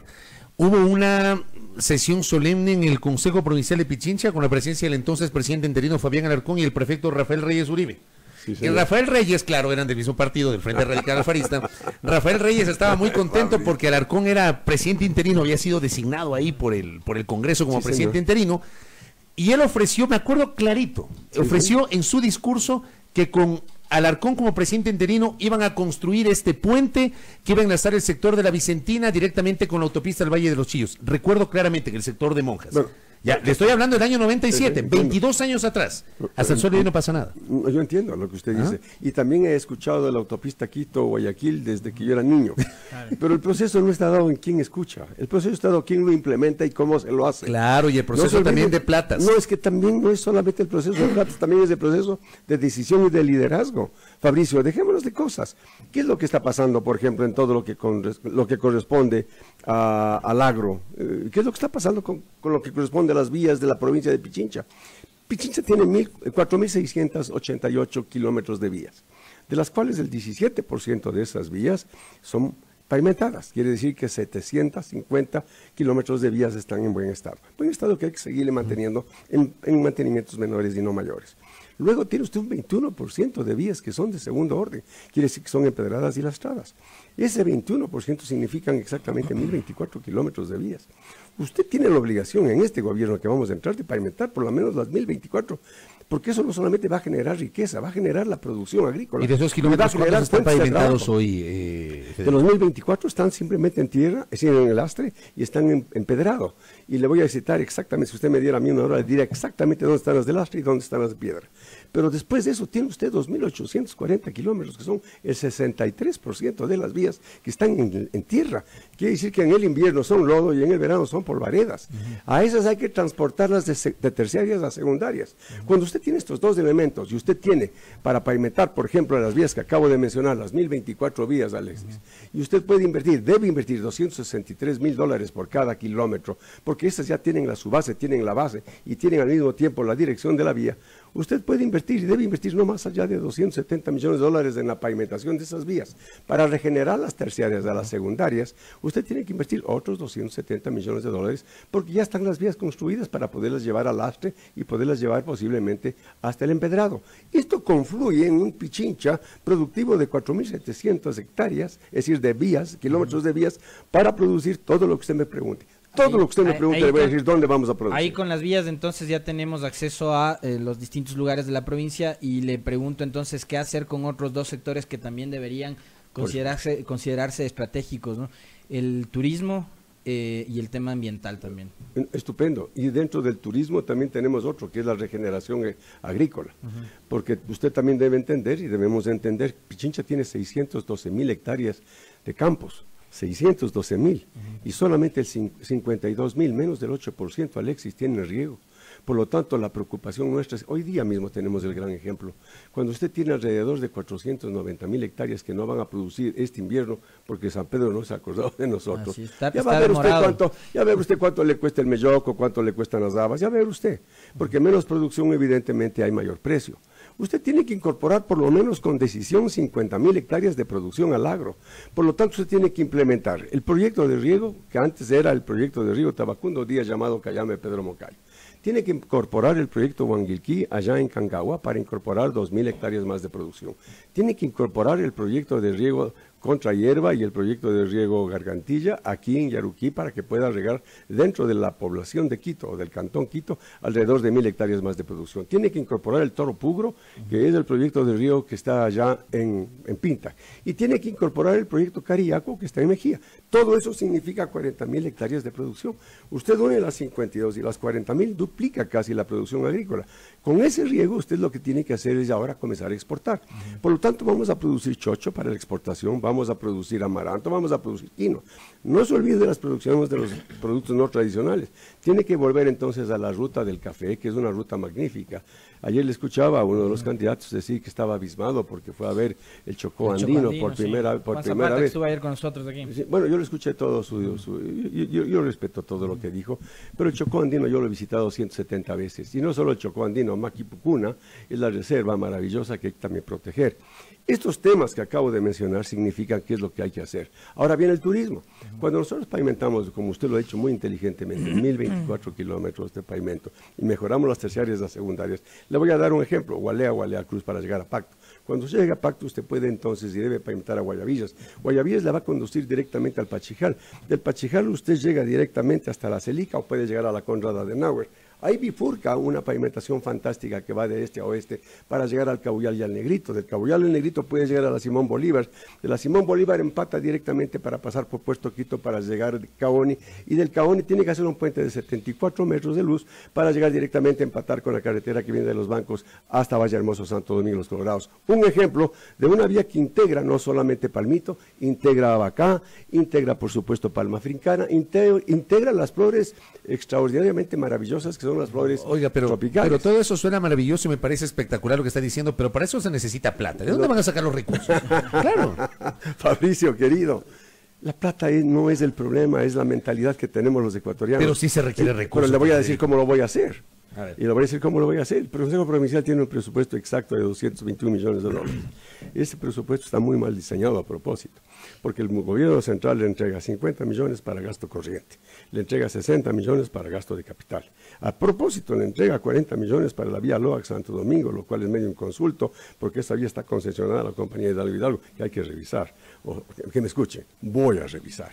Y voy a revisar también el proyecto de Eléctrico Tochi Pilotón para ponerlo en orden. Y voy a revisar el proyecto que también está manejando Hidalgo Hidalgo, que es el proyecto de riego Tabacundo, que ya van 220 millones de dólares y nunca va a poder funcionar porque faltan las terciarias y faltan las parcelarias. Hay que invertir 300 kilómetros en tubería para las terciarias y hay que hacer las parcelarias, que eso cuesta 33 millones.4 dólares. Esto significa, en definitiva, que el presupuesto que tiene eso, mi querido Fabricio, usted tiene que hacer una caja de la siguiente manera. No tiene que recortar personal. Todo el mundo cree que el gasto corriente es el problema del personal. Usted tiene que recortar lo siguiente. Tiene 601 vehículos en el Consejo Provincial, de los cuales 171 son máquinas pesadas. Alexis y Fabricio, el 70% de estos vehículos pesados, que son tractores, que son maquinaria pesada, está colapsada porque ya cumplió su vida útil. Eso está haciendo un gasto de aproximadamente 4% de todo el presupuesto del Consejo Provincial, mantener y funcionar esas máquinas. Fuera, vender activos no productivos. Eso le significa 4% de ahorro. Eso significa en 4%, en 200 millones, 8 millones, solo ahí. Usted tiene exactamente 241 vehículos livianos. Es decir, creo que hasta el conserje tiene vehículos. Tiene 18 motos, creo que hacen motocross. Cuando usted suma todos estos eventos y tiene alrededor de 140 volquetas y comienza usted a sumar, todo este equipo está absolutamente obsoleto. Tiene que deshacerse de los bienes no productivos. Tiene como 7 edificios que arrienda. No tiene por qué arrendar los edificios si ahí tenemos una torre más grande que la de Babel. Entonces usted comienza tiene usted que recortar costos no Es un productivos. beneficio enorme que tiene ahí. De la prefectura. Claro. Oiga, Federico, pero Bueno, uno de pero los, estoy uno de dando los datos, problemas, ¿no? Que son así. uno de los problemas más graves que han tenido que enfrentar los gobiernos autónomos descentralizados en general, municipios y prefecturas en los últimos años, ha sido precisamente por efecto de la situación económica del país, tener que soportar retrasos en los pagos, a ratos del gobierno tampoco como que no está al día en el tema de la asignación de recursos, y digo, ¿por qué no llevar a los gobiernos provinciales, en el caso suyo que apunta a la prefectura de Pichincha, Sí, a un sí. modelo de autogestión? Le felicito. Es eso lo que estoy tratando de proponer. Basta de que el papá Estado nos diga lo que tenemos que hacer. Basta de que el papá Estado nos entregue un bono de la miseria. Ya basta de eso. Lo que tenemos que es propugnar para que exista más fuentes de empleo, más fuentes de trabajo a través de la exportación, fundamentalmente, Alexis. Porque cuando usted hace las grandes cooperativas de producción, tiene 60.000 hectáreas, 90.000 hectáreas de producción agrícola, tiene riego, y entonces usted hace los dos centros de acopio, uno que esté entre Cayambe y Pedro Moncayo, el otro que esté entre Rumiñahui y Mejía. Esos centros de acopio lo que van a hacer es captar toda la producción agrícola. Porque ¿qué le pasa al agricultor? Va en su camioneta aquí hasta el mercado de San Roque, le pagan $10 por todo lo que ha producido. En Aba se regresa casi muerto porque no tiene a quién vender. El concepto de comercialización tiene que estar manejado sin intervención, regulado por el Consejo Provincial, porque mientras más interviene el Estado, mientras más interviene el Consejo Provincial y el municipio, más complica las cosas. Ayer le escuchaba yo al señor candidato decir que se fue a recorrer una florícola allá en Pedro Moncayo, y decía que le habían dicho que el problema que tienen es que les dejen trabajar en paz. Yo le quiero decir lo siguiente: no es el problema de Cayambe y Pedro Moncayo las florícolas. Las florícolas dan muchísimas fuentes de trabajo. No estoy anticipándome a que estoy en contra de lo que ha dicho. Ojo, no, yo no digo nada de los otros. Lo que estoy diciendo es una aclaración. El problema de Pedro Moncayo y de Cayambe no es que una florícola le están dando o no le están dando el permiso de operación o el permiso de medio ambiente de parte del Consejo Provincial, que a propósito hay 47 florícolas solo en Cayambe y 32 en Pedro Moncayo, de las cuales el Consejo Provincial desde el año 2012 no les ha dado el permiso para funcionamiento de medio ambiente. Pero es otro tema. El problema es Cayambe y el problema es Pedro Moncayo, que no hay empleo. Por lo tanto, hay que generar nuevamente. Esos cantones subsisten justamente de esta actividad productiva, que es la Y floricultura. nada más. Y por lo tanto, cuando usted tiene todo lo que es el proceso Malchinguí, tiene el proceso de lo que es Tabacundo, tiene el proceso de lo que es Tocachi, Tupigachi, y llega hasta Malchinguí, y luego usted empata toda esta producción a través de la ruta escondida, donde está Perucho, Chavispamba, está San José de Minas, Atahualpa. Esos centros de producción, ¿no es cierto, Alexis?, le permiten incorporar 14.000 hectáreas de producción.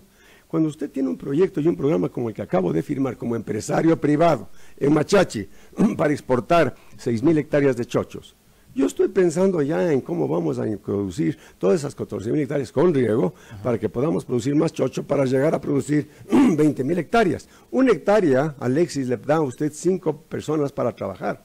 Si usted logra, porque hay que lograrlo, porque nos ha dicho que los ecuatorianos somos malos. Lograr 20.000 hectáreas de chocho, que es un producto no tradicional y maravilloso, tiene 54% de proteína, es 2.3 veces más proteína que la carne animal. Este proceso, una vez que le demos además el valor agregado para mandar polvo de chocho, usted puede dar trabajo 20.000 hectáreas a 5 por hectárea, 100.000 personas. Este debe ser un tema de Estado.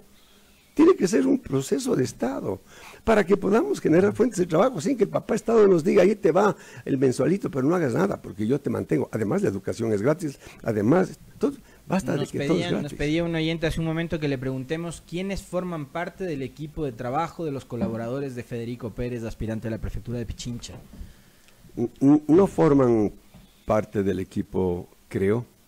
He pedido permiso disciplinar. Autonomía.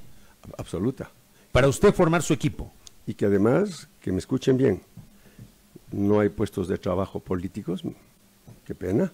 Tampoco voy a despedir gente porque en un país que no hay fuentes de trabajo. Eso le iba a preguntar porque por ahí también me enviaron un mensaje que me pregunte qué va a hacer con la planta de trabajadores del gobierno de la provincia de Pichincha. No. Vea, ¿Ah? yo escuché a un candidato decir que va a hacer una reingeniería porque hay mucho gasto corriente para que salgan algunas personas. ¿Cuántos trabajadores tiene? 2.744. No son muchos tampoco, ¿no? Sí, No, es que depende, ¿no es cierto? Pueden ser muchos, mi querido Alexis, o pueden ser pocos, depende de lo que uno quiera planificar y hacer. Además de los presupuestos, no tienen que estar en consideración de lo que uno haga. Uno tiene que proyectar para poner en el presupuesto lo que quiero yo gastar. Entonces, ¿cuál es el perfil de sus colaboradores?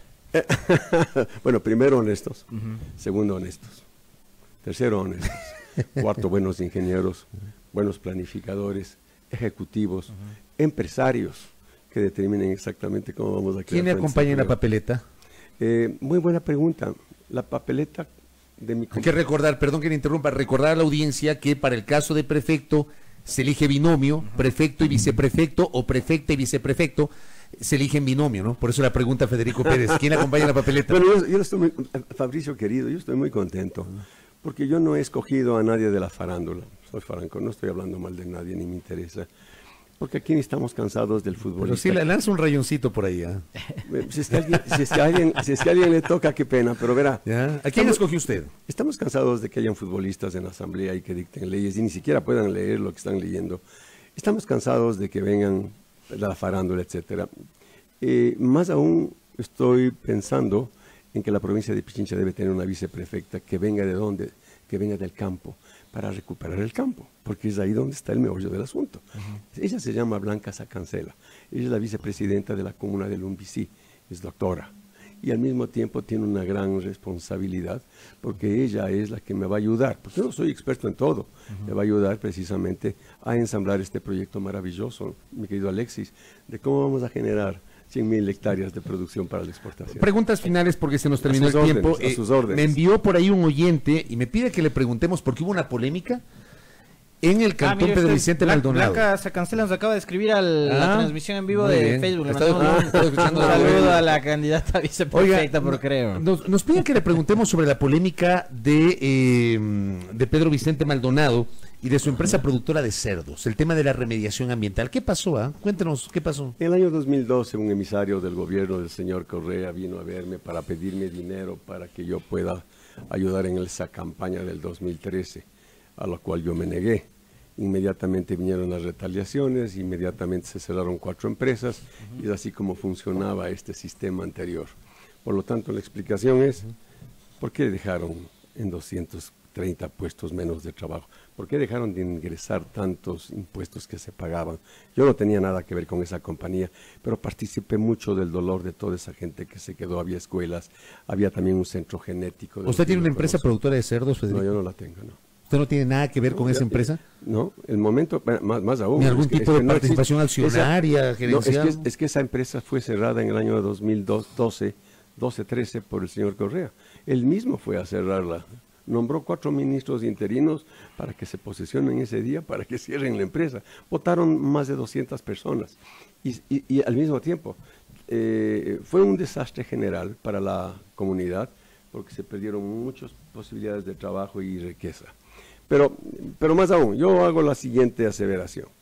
Si alguien me enseña, que se entienda bien, si alguien me enseña un papel en el cual yo estoy involucrado en algún proceso de contaminación, si alguien me enseña un papel en el cual han abierto un proceso, porque es penal, en contra de Federico Pérez, si alguien me enseña que yo soy culpable de algo, si alguien me enseña que tengo una nota negra cuando fui prefecto o diputado, doy mi palabra de honor que renunciaría a la prefectura, lo digo aquí en la radio, por la vergüenza. ¿Usted estaría dispuesto a por la vergüenza, abrir sus gravísimo. cuentas, a levantar el sigilo de sus cuentas? Acabo de presentar a los medios de comunicación mis declaraciones patrimoniales, mis declaraciones del impuesto a la renta. A propósito, soy el que más pago impuesto a la renta de todos los candidatos. Oiga, Federico Pérez, candidato a la prefectura de Pichincha. No sea millonario, sino que cumplo con mi obligación. La última pregunta, sí, a las órdenes. Ya para ir cerrando, ¿no? Con tertulia. Sí, no me van a dar más tiempo. No, si ya no podemos hablar más, hemos hablado más de media hora. No, qué bueno. Le queremos plantear una invitación, a ver si usted acepta debatir con el candidato Zapata. ¿Estaría dispuesto a aceptar la invitación a un debate? Me parece que es necesario debatir con el señor Zapata, pero es necesario, porque la gente ya no puede seguir simplemente pendiente de votar por votar irresponsablemente, sin saber qué es lo que le va a deparar en el futuro, porque ya no tenemos opciones de mejorar la situación de nuestro país. Mañana debato, cuando usted me llame ya está aceptado, pero sin duda alguna, y sin papeles como él dijo aquí, porque tenemos que tener en la cabeza todo lo que estamos proponiendo por nuestra querida provincia. Lo hago con mucho cariño. Aceptado. Le tomamos la palabra, Federico Pérez. Gracias por el tiempo. Dios se los pague. Federico Pérez Cipriago, candidato a la prefectura de la provincia de Pichincha por el movimiento Creo, 7:35. A primera hora. Escúchanos en el ciberespacio en www.radiomajestad.com. Fabricio Vela está en A Primera Hora.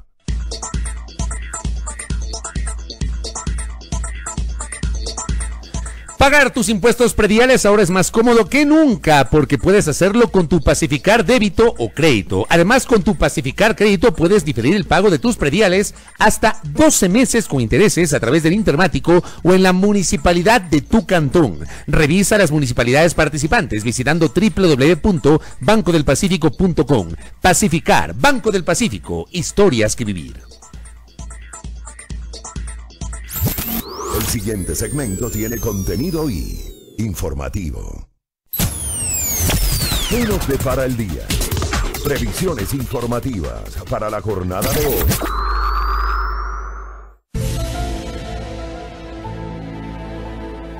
A ver, contertulio, ¿qué tenemos? ¿Qué predecimos para el día de hoy? Todavía no bajo yo las previsiones. A ver, yo tengo por aquí. ¿Tienes ahí a la mano? Espérenme un segundito. Bueno, previsiones para la jornada del día de hoy. Algunas actividades que tenemos previstas. Veamos. Agenda gubernamental. 9 de la mañana, la Agencia de Tránsito del Consejo Nacional para la Igualdad de Discapacidades, con la presencia de sus principales autoridades, participarán de la colocación de los primeros identificativos para vehículos que usan o trasladan a personas con discapacidad. Esto será a las 9 de la mañana en el Consejo Nacional para la Igualdad de Discapacidades, aquí en la capital. 10:30, Ministerio de Relaciones Exteriores. Rueda de prensa por parte del canciller José Valencia, la ministra del Interior María Paula Romo y el secretario general de la Presidencia José Augusto Briones sobre la implementación de la visa electrónica. Será en la Cancillería, acá pues en la Carrión y 10 de agosto. ¿Qué más tenemos por acá? Atención a nuestra audiencia de la provincia de Esmeraldas, 15 horas, Ban Ecuador, entrega de créditos productivos a beneficiarios de la provincia de Esmeraldas con la presencia del presidente del directorio de Ban Ecuador, Jorge Guatet. Esto será en Flopec, en la Avenida del Pacífico, en el Malecón de Las Palmas. Eso tenemos como agenda gubernamental. También recordar a nuestra audiencia que desde las 0 horas de hoy ya inició la campaña electoral. A partir del día de hoy, obviamente con la autorización del Consejo Nacional Electoral, ya se puede pautar publicidad en medios, ya se puede colocar vallas publicitarias autorizadas por el CNE y claro, los candidatos ya pueden entrar de lleno con las actividades proselitistas vinculadas a su participación en los comicios del 24 de marzo próximo. La campaña que comienza hoy, 5 de febrero, se prolongará hasta la medianoche del jueves 21 de marzo de 2019. A propósito del tema de la campaña, ¿diste lectura de la previsión de participación ciudadana? Dele, por favor, contertulio. Invitación a la prensa, firma del convenio de cooperación con el CNE para facilitar la observación electoral 2019. Va a ser hoy a las 10:30 en la 6 de diciembre y Voz Mediano, en las instalaciones del Consejo Electoral. La Corporación Participación Ciudadana Ecuador invita a este evento. Agenda legislativa hoy a las 9:30. Mucha atención, será la sesión del Pleno de la Asamblea para la posesión de los nuevos jueces de la Corte Constitucional. Por cierto, luego de la posesión en la Asamblea, los jueces se trasladarán hasta el edificio de la Corte Constitucional, allí en la 12 de octubre, frente al Parque del Arbolito. Tendrán su primera sesión de pleno para elegir a su presidente o presidenta y vicepresidente y vicepresidenta. Esto va a pasar. ¿Tienes alguna previsión ahí sobre quiénes podrían? No tengo la menor idea. Salgado Núquez. Yo creo que Hernán Salgado, ¿no? Me parece, digo, por su trayectoria, su experiencia. Salgado Núquez podría ser, ¿no? Salgado podría ser. Por cierto, Hernán Salgado ya fue vicepresidente del Tribunal Constitucional en su momento. En la Asamblea también, aparte de la sesión de pleno, tenemos desde las 8 de la mañana, Comisión Ocasional para atender temas y normas sobre niñez y adolescencia. Recibirá a Ramiro García Falconi, presidente del Colegio de Abogados de Pichincha, Nicolás Reyes, secretario técnico del Consejo Nacional para la Igualdad Intergeneracional, Sara Oviedo, directora ejecutiva de la Fundación Quito Raimi, que presentarán observaciones al proyecto de ley orgánica interpretativa del artículo 106 del Código de la Niñez y la Adolescencia. Y luego, a las 16 horas, la Comisión Ocasional para coordinar, evaluar y dar seguimiento al cumplimiento de las responsabilidades del Consejo Consultivo, de la Ley de Tránsito. Qué largo esto, va a recibir algunos aportes vinculados a las reformas a la ley de tránsito. Qué largo el nombre de esa comisión ocasional, ¿eh? Sí. ¿Tiene algo más con Tertulio? A ver, el municipio de Quito, el alcalde Rodas y el metro de Quito invitan al recorrido que se hará en la estación Iñaquito del metro de la ciudad para constatar los avances en la instalación de acabados en la misma. Para el ingreso, por favor, llevar zapato bajo, manga larga y pantalón. Esto es a las 10 horas en la avenida Naciones Unidas y Japón. Muy bien, hasta aquí las previsiones. Saludos, pues la tenemos ahí. Estamos en sintonía de Carlitos Rabascal, ¿eh? Que nos envió un mensaje, nos está escuchando. Carlitos. Mandamos un saludo a Carlitos. Amigo. Saludos, Carlitos. Vamos a la pausa y al retornar, mucha atención, estaremos dialogando con el señor viceministro de Educación aquí en A Primera Hora. Volvemos.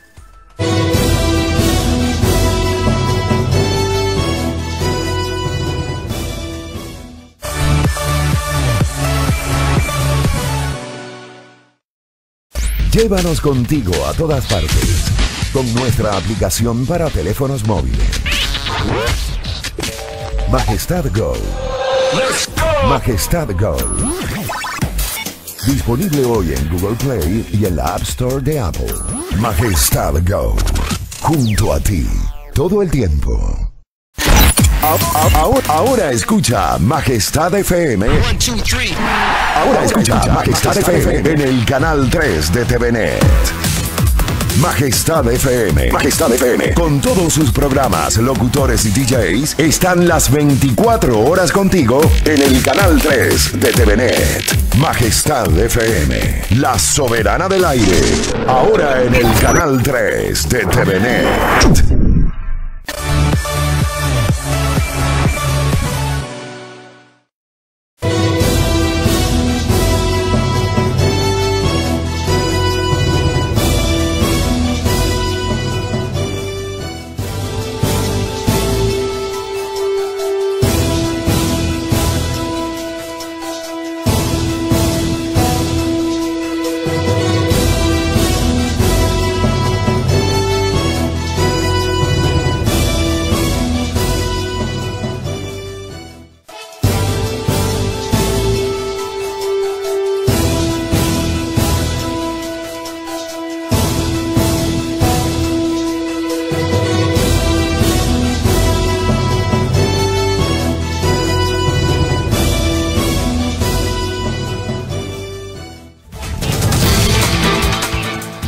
Gracias, 7 de la mañana con 42 minutos, muy amables por dispensarnos con la sintonía. Recuerden que este espacio de noticias, que ustedes lo pueden escuchar a través de la señal abierta, la señal de área de Majestad Televisión, de Majestad FM, también es retransmitida por el primer portal de noticias del Ecuador, ecuadorinmediato.com, y por cierto, nuestra transmisión en vivo a través del Facebook Live por la fanpage de A Primera Hora y la fanpage de Majestad FM. Muy bien, vamos de inmediato a conversar sobre un tema que lo comentamos la semana anterior y claro, nos habíamos comprometido con nuestra audiencia a invitar a una autoridad del Ministerio de Educación con el objetivo de ampliar un poquito los conceptos de esta decisión que había sido anunciada por el señor presidente de la República. Recordar lo que publicaba pues Diario Expreso hace pocos días, una nota del colega y amigo Ronnie Rodríguez. Lenín Moreno anuncia reapertura de escuelas rurales. El plan del gobierno empezará con 1,000 en este año y otras 1,000 en el 2020, pero no llegará a las 7,000 cerradas durante la administración del entonces presidente Rafael Correa. Esto publicaba el 1 de febrero Diario Expreso. El día de hoy, Diario La Hora publica, se reabre primera escuela rural. Chunchi, cantón de Chimborazo, es el lugar que se ha escogido para la reapertura simbólica de las escuelas rurales. La actividad se llevará a cabo este jueves y será el inicio de un proceso en el que se intenta volver a la vida a 1,000 instituciones en 2019 y otras 1,000 en el año 2020. ¿Cuáles son las implicaciones de esta decisión? Vamos a compartir de inmediato un diálogo periodístico con el licenciado Alfredo Astorga. Él es el viceministro de Educación que ya está en nuestra mesa de trabajo. Qué gusto, bienvenido. ¿Cómo le va? Muchas Buenos días. gracias. A las órdenes. Buenos días. Bueno, primero Buenos días. confírmenos, ¿será el jueves la reapertura simbólica en Chunchi, provincia de Chimborazo? Sí, lo que pasa es que ahorita tenemos una doble apertura. A ver, ¿cómo es la cosa? Hay una en Chunchi y hay una en Baños. El presidente va a estar presente en la reapertura de Baños. Se hizo un pequeño ajuste por temas de agenda, por temas de logística, y él va a estar presente el día jueves en Baños, en la reapertura de una escuela que se llama Gonzalo Abad. En Baños de Aguasanta. En Baños de Aguasanta, exactamente. Provincia de Tungurahua. Provincia de Tungurahua, perteneciente igual a la zona 3 en términos de planificación. Ahora, quizás la pregunta que mucha gente se hace, viceministro, a esta hora es, en realidad, el modelo de las escuelas del milenio, de las unidades educativas del milenio, ¿era tan malo que hay que reabrir nuevamente las escuelas unidocentes rurales? ¿Por qué se lo hace? ¿Técnicamente se hizo un estudio? ¿Por qué se lo hace? Veamos, tal vez vale la pena colocar hay dos mitos, por lo menos, que se han levantado respecto de las unidades del milenio. La primera, que el gobierno de Correa suprimió o terminó con las escuelas unidocentes y bidocentes. Eso no es así. En la actualidad, al momento, el 53% de las instituciones son unidocentes y bidocentes. Es decir, que fue una mentira. Ese modelo no ha cambiado. Hubo una intervención sobre eso, pero no en la magnitud que se presentó en términos publicitarios. Primer mito, entonces, la escuela unitaria, la escuela bidocente y unidocente está presente desde hace mucho tiempo. Sigue funcionando, 53%. Es un primer mito. El segundo mito es que las escuelas del milenio, ¿no es cierto?, cubrían una forma de una extensión enorme de escuelas. Tampoco es exacto. O sea, estas son mentiras o verdades a medias. Se han hecho 102 escuelas del milenio. Estas 102, si nosotros sumáramos todos los estudiantes que están ahí, representan un poquito más del 3% del estudiantado. Del sector rural. No, de todo, apenas un 3%, y en número de instituciones es menos del 1%. Entonces este es un modelo que no fue tan extensivo como se pensó en un principio. Entonces esas dos primeras cosas vale la pena decir, porque decimos unidades del milenio y parecería que el Ecuador está sembrado de unidades del milenio. No es tal, es un modelo pequeño que empezó a funcionar. Ahora, ¿qué tan malo, qué tan bueno es? No, cuando hablamos de las unidades del milenio no nos referimos solamente al modelo estructural de la infraestructura del edificio. En los edificios modernos de eso, no es solamente eso, es un modelo educativo el que está atrás. ¿Cuál es este modelo? De reconcentrar la oferta educativa, en lugar de que el Estado vaya al encuentro de las personas que demandan el servicio. El Estado estaba jalando, por decir, a instituciones grandes, algunas del milenio, otras no necesariamente del milenio, a las poblaciones más pequeñas. ¿Y eso era un modelo incorrecto desde su óptica? Absolutamente, desde la óptica tanto pedagógica como social y cultural. Pero las unidades educativas del milenio, desde su punto de vista, ¿no se constituyeron un avance, una mirada distinta de lo que debería ser educación en la ruralidad? Francamente, de ninguna manera. ¿Cuáles son los efectos de este modelo? Vamos a ir viendo algunos de esos. Primer efecto, se atenta contra el derecho de los niños. Los niños tienen que caminar 3, 4, 5 kilómetros diarios, porque el ofrecimiento del transporte no funcionó. Hay imágenes que muestran niños caminando desde las 5 de la mañana, niños de 4, de 5, de 6, de 7 años, niñas con todos los riesgos que eso implica para su seguridad, pero también deslaves, zonas digamos peligrosas, etcétera. No se calculó todo ese sistema. Este es un problema entonces respecto a los niños. Pero el problema más grande está respecto de la comunidad. En realidad se trata de unidades o centros educativos comunitarios. Este apellido es el principal. La escuela comunitaria no es solamente donde se aprende a leer y a escribir. La escuela comunitaria sirve para la reunión de los comités, ahí se reúnen padres de familia, ahí se baila, ahí se festeja, ahí se elabora y se reproduce la cultura y la lengua. Claro, tienen una cosmovisión distinta a la que tenemos en las zonas urbanas, hay que decirlo, claro. Entonces, la escuela ahí es un corazón de la vida comunitaria. Al restarle eso, entonces, el daño enorme es a la comunidad también. Entonces, tenemos un daño a niños y también tenemos un daño a las comunidades. Y también, por otro lado, las escuelas, esta idea casi obsesiva de la monumentalidad, empieza a recoger un montón de niños, más de 1000, en algunos casos casi 2000. Esto significa un anonimato de los chicos. Los chicos empiezan a ser piezas o cifras, porque atender a tantos, además que no hay escuelas en la universidad que preparen gerentes educativos para manejar escuelas de casi 2000 y más de 150 profesores. Entonces, en esos términos, la tendencia mundial más progresista más bien va hacia escuelas más pequeñas, acogedoras, que recojan esta idea de un nido seguro donde van los chicos. Ahora, el tema es que usted decía hace un momento, la escuela, las UEM no son solamente los edificios, la estructura y tal. Estamos de acuerdo, pero digo, en materia de educación también hemos evolucionado muchísimo con la llegada de las nuevas tecnologías. En estas escuelas, tengo entendido, los chicos contaban con tecnología para estudiar. Ahora, si se reabren las escuelas unidocentes o las escuelas rurales, los chicos van a contar con banda ancha, van a tener acceso a computadora, a internet, o a haber profesores que estén totalmente capacitados para eso. Ya, muy interesante la pregunta. Cierro la partecita de las unidades, ¿no es cierto? En términos pedagógicos, ni siquiera la infraestructura es una infraestructura moderna en términos pedagógicos. El estilo sigue siendo el estilo tradicional de aulas en cajones, de tipo cuartel, bloques, cuando toda la infraestructura pedagógica del mundo se busca lugares de encuentro, de acceso, de trabajo más lúdicos, más espacios verdes, más sitios de reunión, etcétera. Entonces tampoco en esos términos. Además tenemos una infraestructura igual en las distintas zonas del país. No es posible ver en un páramo la misma construcción que en una selva o que en una ciudad. Eso, digamos, para redondear este mito de el gran aporte de las unidades del milenio. ¿Tienen mejor infraestructura? Sí. ¿Eso sirve? Por supuesto que sí. ¿Tienen mejor equipamiento? Sí. Y se las va a mantener, no se las va a cerrar. Lo que nosotros hemos dicho es que queremos desmontar el modelo que está detrás de la unidad educativa. Pero la unidad educativa se va a mantener. Por supuesto, las que existen hay que mantenerlas y potenciar su uso. Lo que no se va a hacer es construir nuevas unidades. No se construyen nuevas unidades, pero hay que potenciarlas al máximo en su uso. A lo mejor uso comunitario, a lo mejor hay que hacer estudios, pero instalar ahí las ofertas de educación técnica.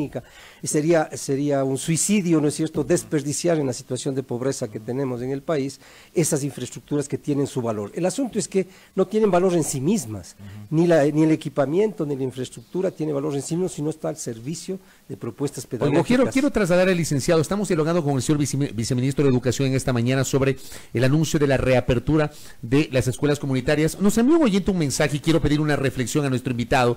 Que no se hayan cerrado todas las escuelas unidocentes no significa que debamos volver a eso. Un profesor que un aula polvorienta sin condiciones mínimas enseña al mismo tiempo a 4 grupos, uno por pared, es condenarlos a que tengan un mal futuro. ¿Qué le parece esta reflexión del oyente que nos escribe? Me parece muy interesante, pero creo que igual está basada en algunas informaciones, llamémosle, incompletas. La primera cosa, no es volver al pasado, porque ese pasado, si es que llaman pasado las unidocentes y bidocentes, no ha terminado. Es decir, la mayoría de las escuelas siguen siendo, entonces no es volver. La otra cosa, no tenemos la menor intención de hacer un culto al pasado. Reabrir las escuelas es reabrirlas, pero fortalecidas, si no, no tiene sentido. Hay algunos criterios básicos para reabrir, no es que se abre indiscriminadamente. Primero se abre gradualmente, pero segundo se abre de acuerdo al cumplimiento o no de determinados criterios. El primer criterio de esto, para la reapertura, es el interés y la demanda de la comunidad. Hay comunidades que han logrado mantener casi intacta la infraestructura, en otros está destruida. No se puede abrir, ¿no es cierto?, simplemente por declaración, abrir escuelas en pésimas condiciones. No se puede, no se debe, y no es nuestra pretensión hacerlo, sino a las que se reabra se pueda, alimentar con mejoras de las que antes tenían. Ahora, aquí es interesante porque ha habido un debate muy grande. ¿Cuál es el problema de fondo? ¿El problema es la unidad unidocente o el problema es el abandono de la ciudad, de las zonas comunitarias? O sea, el problema no es el concepto del modelo, sino cómo se lo estaba aplicando, dice usted. El problema de fondo, si ustedes miran, el problema de fondo es el abandono de esas zonas rurales. La escuela unidocente surge como una especie de respuesta incompleta, por supuesto que sí, de pobreza frente a una necesidad, claro. Una necesidad que han estado abandonadas. Ya, ¿cómo van a hacer para no regresar a esa realidad que usted señala? ¿Cómo surgió la escuela unidocente? Ok, decidimos volver a ese modelo, pero ¿cómo vamos a hacer para no reproducir los errores del pasado? Exacto. Entonces, como digo, una primera cosa es que haya un interés de la comunidad para sostener esa unidad, para mantener a los niños en la escuela. Ese es un primer criterio, ¿no es cierto? Un segundo criterio para la reapertura es que sean las zonas con mayor pobreza y vulnerabilidad. Es otro criterio para que hablemos. Otro criterio es que tengamos la dotación mínima de profesores que es posible.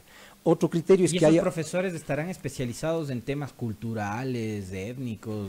Es decir, se va a enseñar ahí, porque si estamos hablando tanto del tema comunitario, los profesores deberían tener estas destrezas, ¿no? Claro, teóricamente en sus procesos de formación inicial, este es uno de los temas que se trata, pero hay que hacer refuerzos específicos y hay que crear... Ojalá se pueda, estamos tramitando eso, algún tipo de incentivo que permita que esos profesores se queden en la zona. ¿Hay recursos para llevar adelante este plan de reapertura? Le pregunto, viceministro, porque hay quienes sostienen que era mucho más económico y más eficiente dotar de servicio de transporte, es decir, acercarlos a los chicos en expresos escolares hasta las escuelas del milenio y no nuevamente llevar adelante este proceso de reapertura. Dos cosas. Sobre recursos, ahorita disponemos de una cantidad de 70 millones para las reaperturas. ¿Para este año? Para este año, sí. Para esas 1,000 que se anuncian. Para estas primeras 1,000 que se anuncian. Y el segundo, me hiciste dos preguntas, lo del transporte. Si hubiera en algunos casos condiciones favorables para que el transporte resuelve este problema de peligro de los niños, etcétera, no hay por qué negarse. Por eso digo, no es una apertura automática. Tiene que ser una apertura estudiada, merecida. Pero puede ser que haya el transporte, el servicio del transporte, pero sin embargo, las condiciones pedagógicas no han cambiado o estamos sin quererlo o queriendo destruyendo una vida comunitaria. Entonces puedo tener el transporte, pero aún teniendo, tengo que pensar qué papel juega o jugaría esta escuela a nivel de la comunidad. Fíjense que en algunos casos la comunidad, por buscar para los niños la escuela, porque además también recibió la influencia de estas obras monumentales, hizo hasta egresos y todo, y hasta se trasladó a cabeceras cantonales y a veces hasta ciudades. Se produjo también cierta migración. Algunos de estos grupos comunitarios no van a volver más, irremediablemente se ha cerrado esa posibilidad. Entonces no tiene sentido abrir automáticamente muchas escuelas. Hay que hacer un análisis fino de cada una de las situaciones. Recibo un mensaje, Beatriz Rivera nos escribe, y me parece interesante lo que plantea. El problema de fondo es la calidad de la educación. Un solo profesor para 6 grados es imposible que garantice aprendizaje óptimo. ¿Qué le parece? La pregunta primero es pertinente, es muy valiosa y creo que es sugestiva además. Pero también podemos resaltar que hay experiencias de unidades, digamos, de trabajos unidocentes que son exitosas. Una de las experiencias que ha ganado premios a nivel mundial es Escuela Nueva de Colombia, por ejemplo. Está basada en escuelas unidocentes, pero no queremos hacer un culto a la educación unidocente, de ninguna manera. Cuanto más se pueda reforzar para que una vez que sea unidocente pueda ser bidocente o pluridocente, eso es lo que hay que hacer. No es entonces el culto a que sea igualito a una unidad unidocente y permanezca así para toda la vida. Ahora yo le pregunto, viceministro, digamos, hemos visto cuál es la medida en la toma de decisiones del gobierno, por ejemplo, esta última del tema de las tarjetas de crédito y la resolución de la Junta Monetaria. Esta decisión la adoptan ustedes justo la semana en la que hubo movilizaciones en el centro del país, donde salieron dirigentes de la CONAIE a cerrar carreteras, a obstaculizar el tráfico, etcétera, etcétera. ¿No es una medida coyuntural? No, de ninguna manera, de ninguna manera. Esto ha sido un planteamiento del nuevo equipo que estamos apenas a ver cuántas semanas estamos, 2 meses, ¿no? Estamos 2 meses y piquito en el Estado, y esa ha sido una promesa desde el principio. Desde que nosotros trabajamos en la sociedad civil, porque algo sí nos caracteriza es que el grupo directivo ahora del Ministerio no procede de ningún partido político, pero sí procede de una militancia intensa en el campo de la educación. Todos hemos trabajado en visiones críticas respecto de la educación desde la sociedad civil. De manera que desde hace varios años se está planteando este tema de las reaperturas. Y algo más, esta relación que haces de cierta coincidencia, no empate exactamente, porque si miras la agenda de estas movilizaciones, no incluyen elementos contra la reapertura. Todo lo contrario, los grupos indígenas, grupos sociales, etcétera, más bien han visto con buenos ojos estas reaperturas, pero hacen estas advertencias con toda legitimidad. Ojo, no se trata de volver al pasado. Ojo, no repitamos el asunto. Ojo, no hagamos escuelas de pobres para pobres, que a veces han sido posicionadas estas ideas con lo que pasa es que a mí, por ejemplo, un tramo del discurso del ministro Luna que me dejó sumamente preocupado es, él habló de un etnocidio. Ya. ¿Es equiparable el tema del cierre de las escuelas unidocentes con etnocidio? Es decir, la gravedad es terrible, se trata de una tragedia enorme. Pero digo, desaparecieron pueblos y comunidades indígenas en este país. En algunos casos, algunas comunidades prácticamente desaparecieron, porque en búsqueda de esa escuela que ellos tanto ansiaban y que tanto fue propagandizada, pues dejaron, y efectivamente algunos núcleos comunitarios ya no regresarán. Entonces, en este sentido se ha hecho, pensando además la cantidad más de miles de niños que quedaban en esta situación de indefensión, de peligro, etcétera, en los caminos. Ha habido 1 o 2 muertos, hubo en la zona oriental, de niños, ligados a esto, al peligro de trasladarse hacia los centros educativos. No solo unidades del Milenio, ojo, que son 102 apenas, a otras instituciones grandes, pero no necesariamente. Y no solo hubo cierres de escuelas, también hubo fusiones de escuelas. En muchos casos, yo diría que en la mayoría de casos se hicieron, me parece, en el escritorio y no en la realidad, porque en la realidad uno confirma cuánto es 2 kilómetros para que un niño camine. Es poco, es mucho. Sin embargo, no es lo mismo en una zona de deslaves, no es lo mismo en caminos vecinales, no es lo mismo por el río y por la selva, etcétera, ¿no? Ok, 2 cosas finales, se me terminó el tiempo. Me piden que le preguntemos El profesor de la escuela unidocente, ¿cuántas materias debería dominar? ¿O cómo es la lógica del profesor unidocente? Ya, la lógica es como el profesor de grado que nosotros llamábamos, ¿no es cierto? Que en la escuela que daba, un solo profesor daba matemáticas. Exactamente, en los primeros años de la básica. Es el mismo criterio, ¿no es cierto? Los primeros años de la básica que maneja el profesor. Un profesor de grado está teóricamente preparado para asumir todo este conjunto de materias en el nivel que corresponde. Y a nivel de bachillerato, claro, eso ya no es posible.